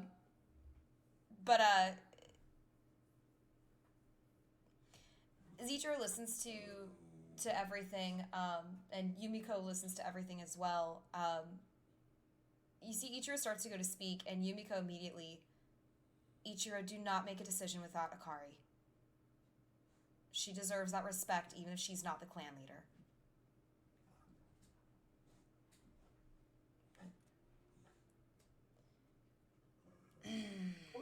Would she be willing to hear that out?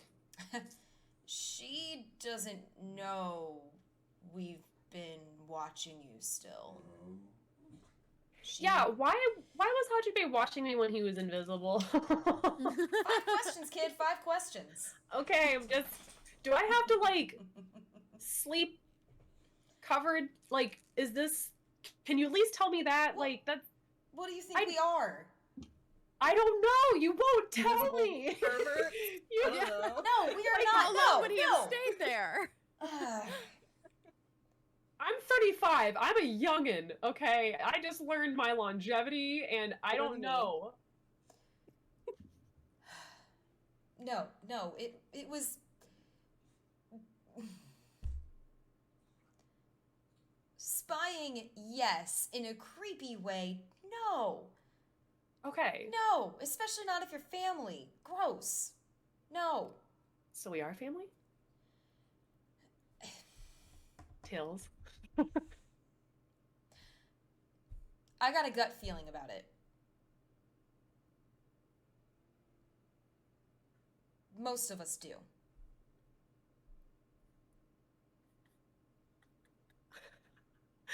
She's just, like, smiling. Like, that's a win in my book.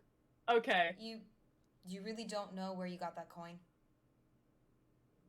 It has my name on it, and I just found out, like, a month ago that it was left with me. I never had it until then. The sisters kept it from me because they didn't think I'd be ready for it. Whatever that means. I'm responsible. I mean, I lost... Well, some of the girls took the toys that were given to me on my birthdays, but it's not my fault. I'm very responsible. So I've kept this coin on me since they gave it to me. That's about as much as I know. All right. You did do me a favor there with whatever was. Yeah, I think she be probably careful. saved your life. Yeah, maybe we Yeah, don't... Yeah. Yeah. Yep. No. Mm-mm. Give you one more question.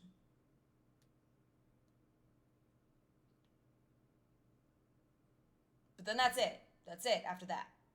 After that, you gotta start bringing us more of the goods. So make it count, Aiko. This is difficult.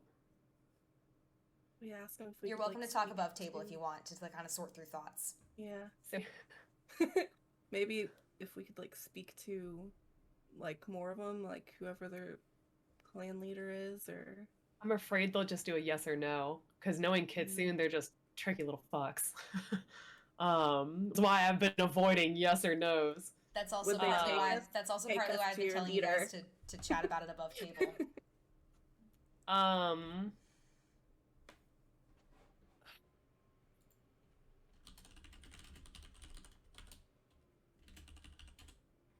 Aiko partially wants to ask why did they leave her in the Court of Stars, but doesn't know if they would know Does that. does he or anybody even know Yeah. that?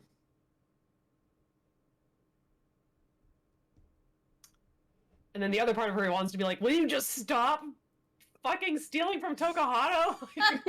Pick a different village, for God's sake. Sora, we fixed it. How'd you do it? We just said fucking stop and rotate. You Oh, could, God. like, going off of, like, trying to talk to the rest of the clan, you could ask, like, how can we talk to the rest of them? Like, to try to, like, get the idea into their heads, too. Because, like, if we just send him back with all the information, he might not give them the full story, or so, like, what's the best way that we can convey all of this for them to consider and actually apply? Otherwise, I also want to know getting what's rightfully theirs. Like, what does he mean by that? Could be useful. Yeah. If we can get them that, then I have a feeling that's going to be something ambiguous, like, oh, the respect from the other clans. Like, God damn it, Ichiro. Yeah. The power of for friendship. 150 years. God, I like Arcadia's idea. I'm a journalist. Yeah. I know how to ask questions that aren't yes or no. Hey, do you mind typing out that question in the Roll20, since you worded it so well? Like, how do we convey everything that we just discussed with them? And it really wasn't negotiations, it was more questions and answers. We were kind of hoping to actually negotiate. Yeah, they kind of put a limit on it there, didn't they? Yeah. Because we weren't, like, we fully anticipated coming and not... shit. Yeah. We fully anticipated coming, and not even getting information, but just, like, negotiating. So how can we talk to the rest of the clan to give them this information so they can make a decision in favor of San's thievery? You can stop fucking stealing. Yeah, anywhere but Tokuhada. God, what's Sayuri's favorite village to go to? Let's go from there. That would be for the record, that would be Kakure, the city of masks. See, that place just like cool though. Damn it, not there. That's her favorite place. That jerk was from who set She's me up. got good taste, but she's an asshole still. Okay, so are you asking the question exactly as Arcadia has it in chat? No, because he can be like, just talk. Yeah. Like,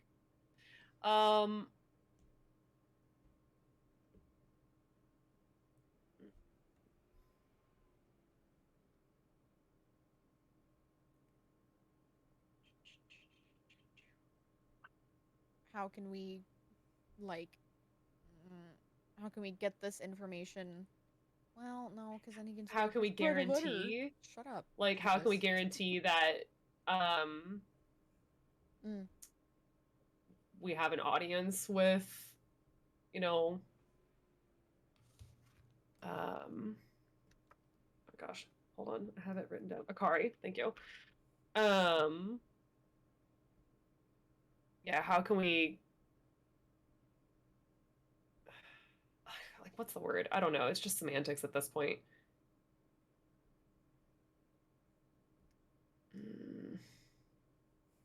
This is just rude, doing this when I have COVID. The worst. What would be the best You've been way? doing great. True. What would be the best way to, like, oh my god, to convey all of this information and this negotiation to the clan, or to, like, who makes the decisions for the clan? Like, what's the best way to do that? Or something like that? Just talk. Oh my god, I can hear it now. Questions. I mean, we could preface it without giving a smart aleck response. Because again, and again, I wasn't asking for another question when I saved your life or helped you with this, whatever it was, because that's not the kind of person I am. Um, etc. Um, just yeah, I mean, like we could preface it with that if you wanted to, because I still think it's a great question. It is a good Yeah. question. Like, without, like, all serious answers, no sarcasm, no tricks, no, just go talk to them. Like, obviously, like, without that BS, how can we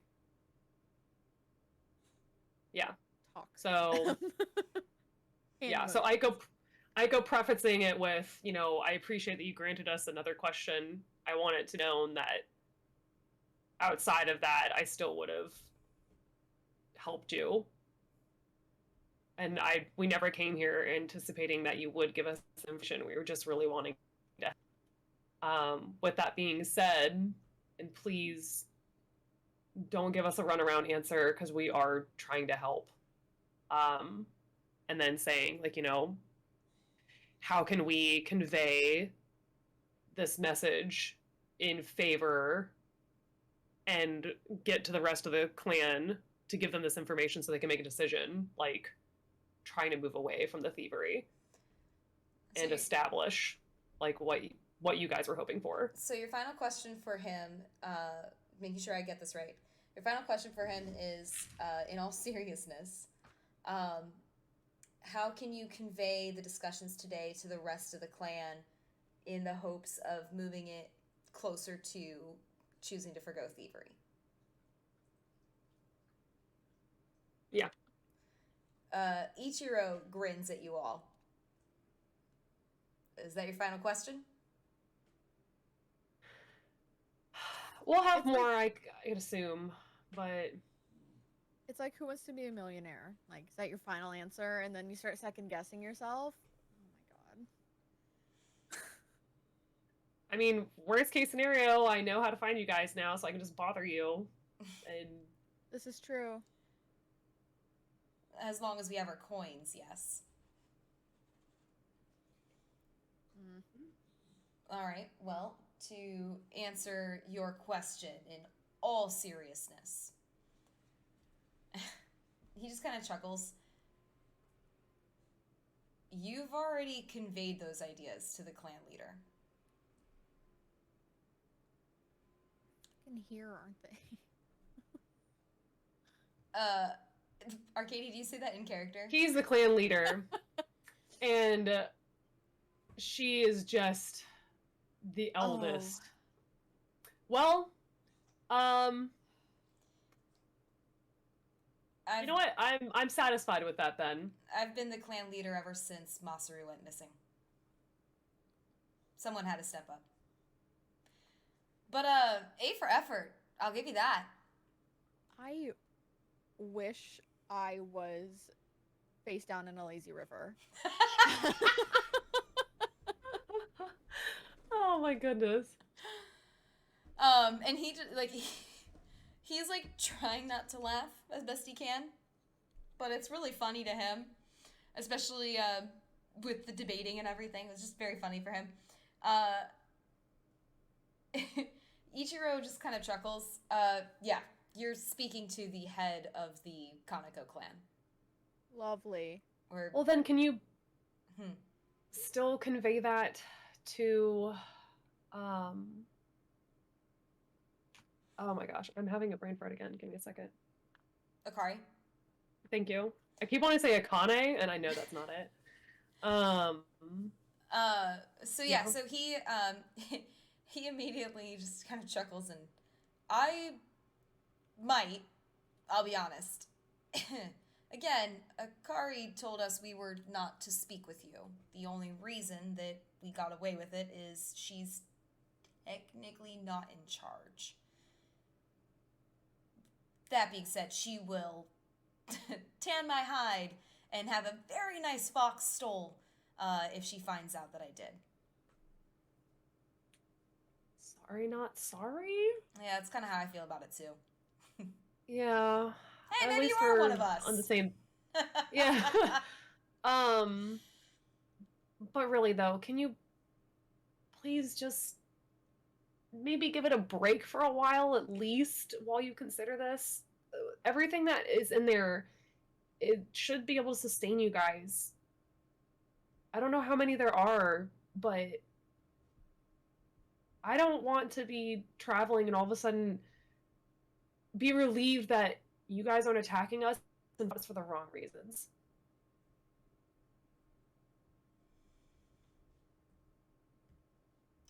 Aiko, make a persuasion check. And I'll give you advantage because you've had folks helping you out tonight, as you guys have all been doing the really wonderful roleplay. Yeah, good job, I'm guys. so stressed. We got this. Oh, yes. Butt wiggles. Persuasion, you say? 23. That's my girl. Yes! God, because the other one was would have been a 15. So that was a team effort, guys. 23. All right, so as you ask Ichiro, what'd you say? I said Nothing. this is better than the cookies. Better than 15. It's it's actually I pretty hated close to the cookies. Sorry. Yeah. Case honest, what's even more fun, had it been a little bit higher, I was gonna even be fine with if it was the average reach the DC, but it was just a little too low. I hate it here so much. This place is a prison. Planet bullshit. Planet bullshit. I feel like we're gonna reach. I feel like we're gonna reach a point where y'all are just like, we quit. We're going home. We're just gonna go back to the Court of Stars. We're just gonna live out our days, vibe on the beach. Chill. Apparently. Oh, fuck that. Aiko's like, nah, man, there's foxes here. I'm staying here. Yeah, the sisters make me do chores. Nicola yells at me, and Phelan gives me the stank eye. I have no place at home. Ichiro kind of thinks it over and just... I can maybe encourage my siblings and the other members of our clan to pursue different areas of interest. Buy you some time. Areas being non-thievery areas? Well, I have a little brother who has a crush. I have a sister who wants to focus on her archery. I have another sister, and he like tilts his head over and looks at Yumiko, who really should probably learn to work on being a little bit more efficient on her tasks there. And she's just immediately glaring and is like drawing of like a fan to throw it and just kidding, haha, joke. Okay.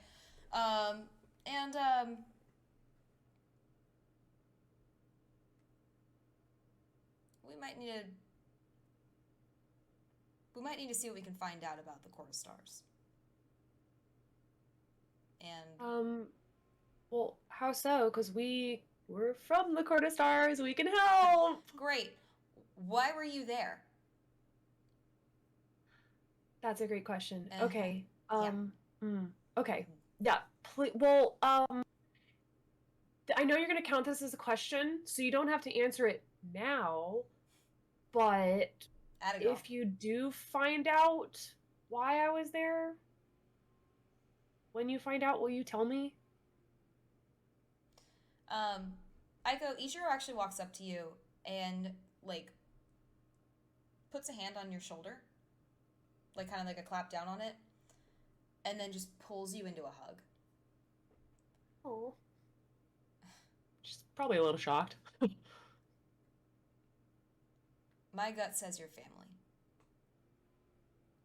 And to me, that coin in your pocket says your family. And he, like, lets go and, like, has both hands on shoulders and is, like, eye level with you. The Konakos do not leave each other behind. Even to this day. people that we know are missing, we are still looking for. Any Kaneko that we've come across, we've brought into the group.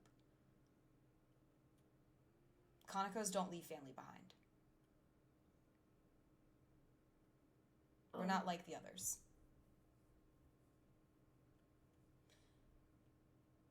Why was no one looking for me? To be honest, I had no idea we had a Kitsune girl missing, aside from...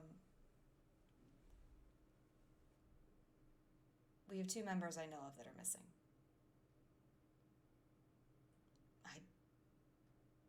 I can tell you right now, you are neither of them. I mean, optimistically, that's good. It knows that people didn't know I was missing. So there's that. That's nice. That's good. You are a slut for toys. Oh my god. Lil! Okay. I'm sorry. Okay. My cat just keeps coming up and like nuzzling toys towards me, like, yes, we play now. Yes. Hi. You are a biscuit. Come here. Sorry. Yeah. So, come here. Love me. Yeah.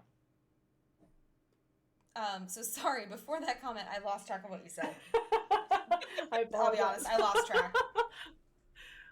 Yeah, she was just saying it on a good note. At least no one knew she was missing and that they weren't, like, not looking for her. They just literally didn't know she existed. My So. aunt and I have different takes on this, but had I known you existed,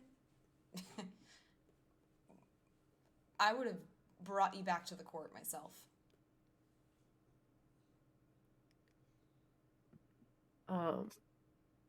Yeah. I was gonna kind of that's, I'm to hear.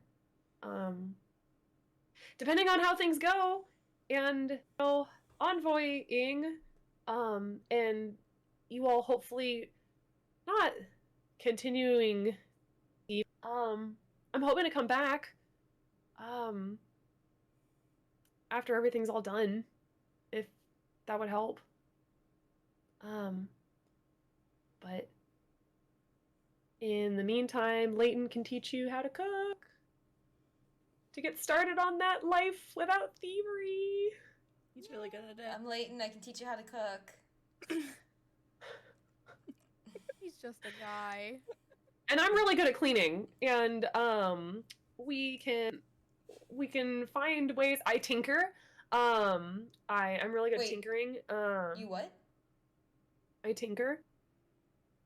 It's not what it's when you have small tools and you make things. It's not.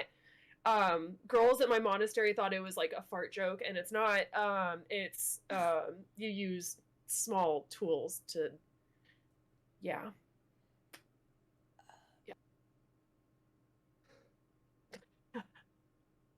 She's just very nervous. No, sorry. You just you reminded me of her. That's all. One of the missing people? She used to make all our toys when we were kids. And she helped keep up the enchantment on the coins.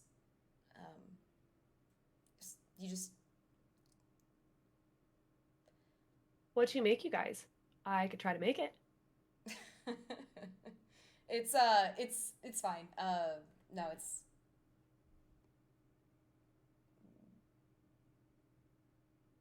You just... Okay, so she would make these sometimes little puzzle boxes, which those were always Hajime's favorite. For me, she would make sure that I had mock weapons. And for Yumiko, she actually like stitched together this adorable little... Yumiko, what was it? Was it like a Mr. Berrykins? Is that what you called him growing up? Was it Rumplebear? What was it? And Yumiko's just like, so help me if you mention him one more time. Just All right, sorry, right. War fans don't need that in the arm right now. And for I hmm, she's gonna mention, if it helps, I I was given a fox stuffed animal when I was younger. It was definitely handmade. Um, and I could try to replicate it, but then I was also given a kendama. Um, and I was given some other gifts too. I don't know what they're called, but I might be able to describe them a little bit if that helps. who gave you the gifts? I don't know. They always appeared around the season that was my birthday, we assumed. Happy birthday? I don't know. I don't listen, I grew up in a monastery. I didn't have a birthday. I had a gotcha day. Happy Gotcha Day? um yeah, and then she's gonna mention how, she named her imaginary friend after him. The kendama toys that she got. That was one thing that she was mentioning earlier, and that's the person who looked like him.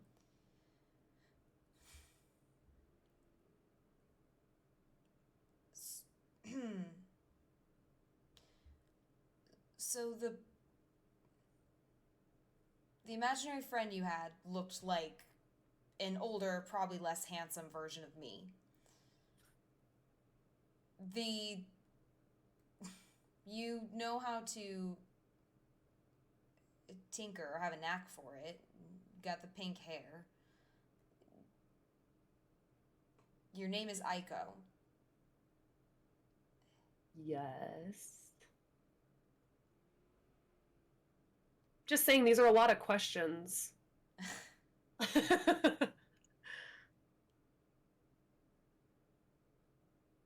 Maybe you can help us. Especially since you're traveling to the different courts. We're missing 2 members of our clan. The former head of the clan. Masaru, you mentioned before? Yeah. Okay. We're missing the Masaru who was the head of the Kaneko clan. And we're missing his wife. Okay. Um, What's her name?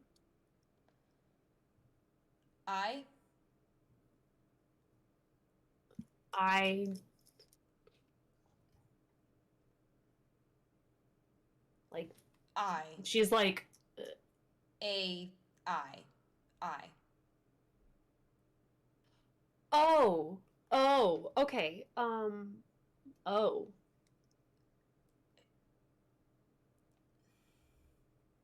She's just like doing that, like, Yeah, he's kind of doing the same thing back of like the yeah, I know. Mm-hmm.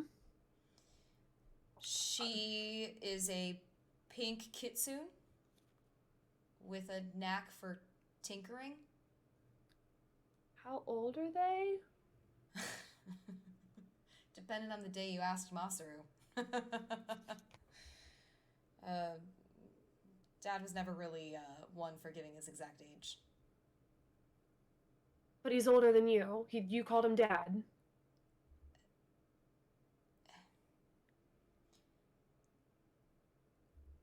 Yeah.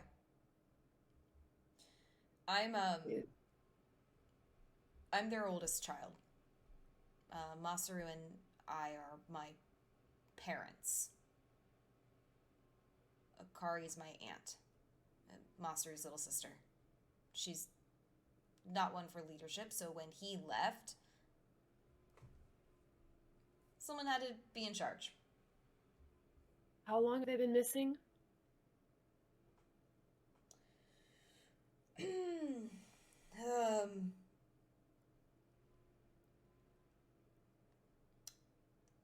30, 35, 36 years. My imaginary friend stopped showing up when I was around 8 or 10. I don't know. It was kind of a blur.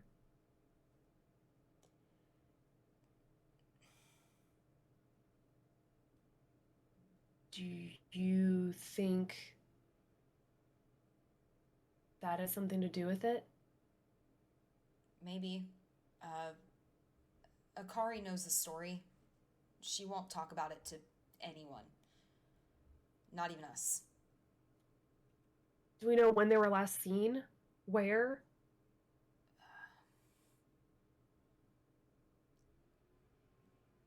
There was a mission, we'll call it, that went wrong.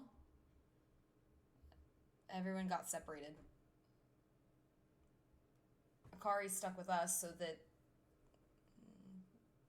the ones who were still a little younger needed to be looked after could be looked after. And Mom and Dad, I didn't see him after that.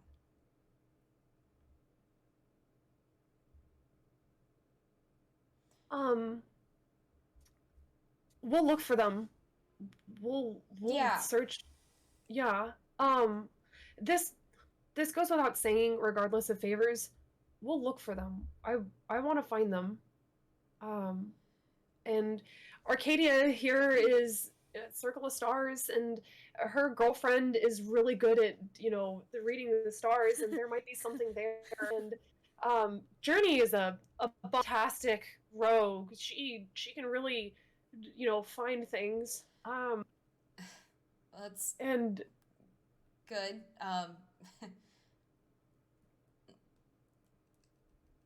we'll do our best. I was a rogue and a thief herself, too. Masaru I took after, and he kind of chuckles.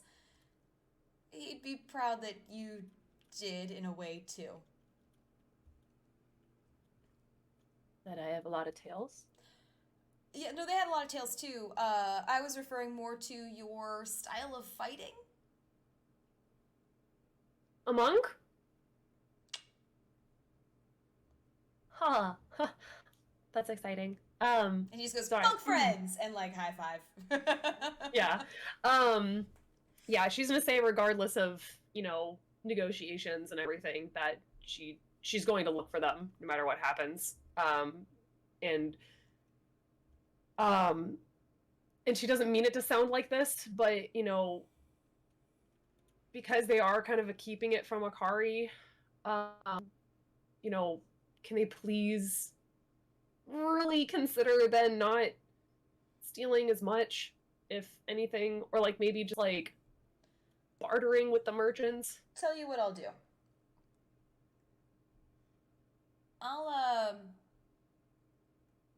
I'll work on trying to divert the clan's attention away from theft for a little bit. Okay. As best Little as you bit. can. You would be grateful. In Yeah. part, I think what'll help is if I can get more of the family members on the side of figuring out who you are, to be honest. People can spy on me as long as they're not spying. Yeah, no, gross. No. I don't know. Gross. Listen, I had a beard and my head was naked when I saw we heard all those Hajime. stories. And Yeah, right, Hajime was there under my orders. I don't mind. If you all need to keep someone to track me, I don't mind. I'll see what I can do. I make no promises, but I'll see what I can That's do. fine. To be honest, though, if you want your... I said I make no promises. I'll just do my best. Mm-hmm. That's Just doing a my promise best. that you That's it. make no Just- promises and you do your best. What? Mm-hmm. Mm-hmm. That's how it works. You already shook. Yep. Mm-hmm. Sure. I didn't seal it with a kiss, so you're good. Again, gross. You kiss your yeah, phone. Oh my gross. gosh, Gross. boys. Okay. Boys. And Ichiro reaches out and just goes to he's almost gonna muss your hair and then realizes, oh. Whoa, blow, Ichiro. No, he I legit kept like you it was. from drowning on your own words. It was and legit you like go- a genuine reach out and then Yeah. When I have hair, I will let you get a freebie, but it was a rough night. I didn't even win the drinking game. It's fine. I You won. didn't even win the drinking got game? blown Are you up and I sure you're didn't one of win. us? I won. It was magical shots, and All right. also We're I'm disowning drunk. you. We're adopting you. Yeah. Wait. Wait. We Wait a can second. still adopt her. She's still adoptable. You would love her. Yeah, no, it's great. Anywho, but okay, so cooking, helping, and finding nose, tapping, buzz. Like, Do you pull out your Okay. coin to do that, Aiko? yeah. As you pull out your coin to do that, you see that your coin is buzzing again. You did not tap it.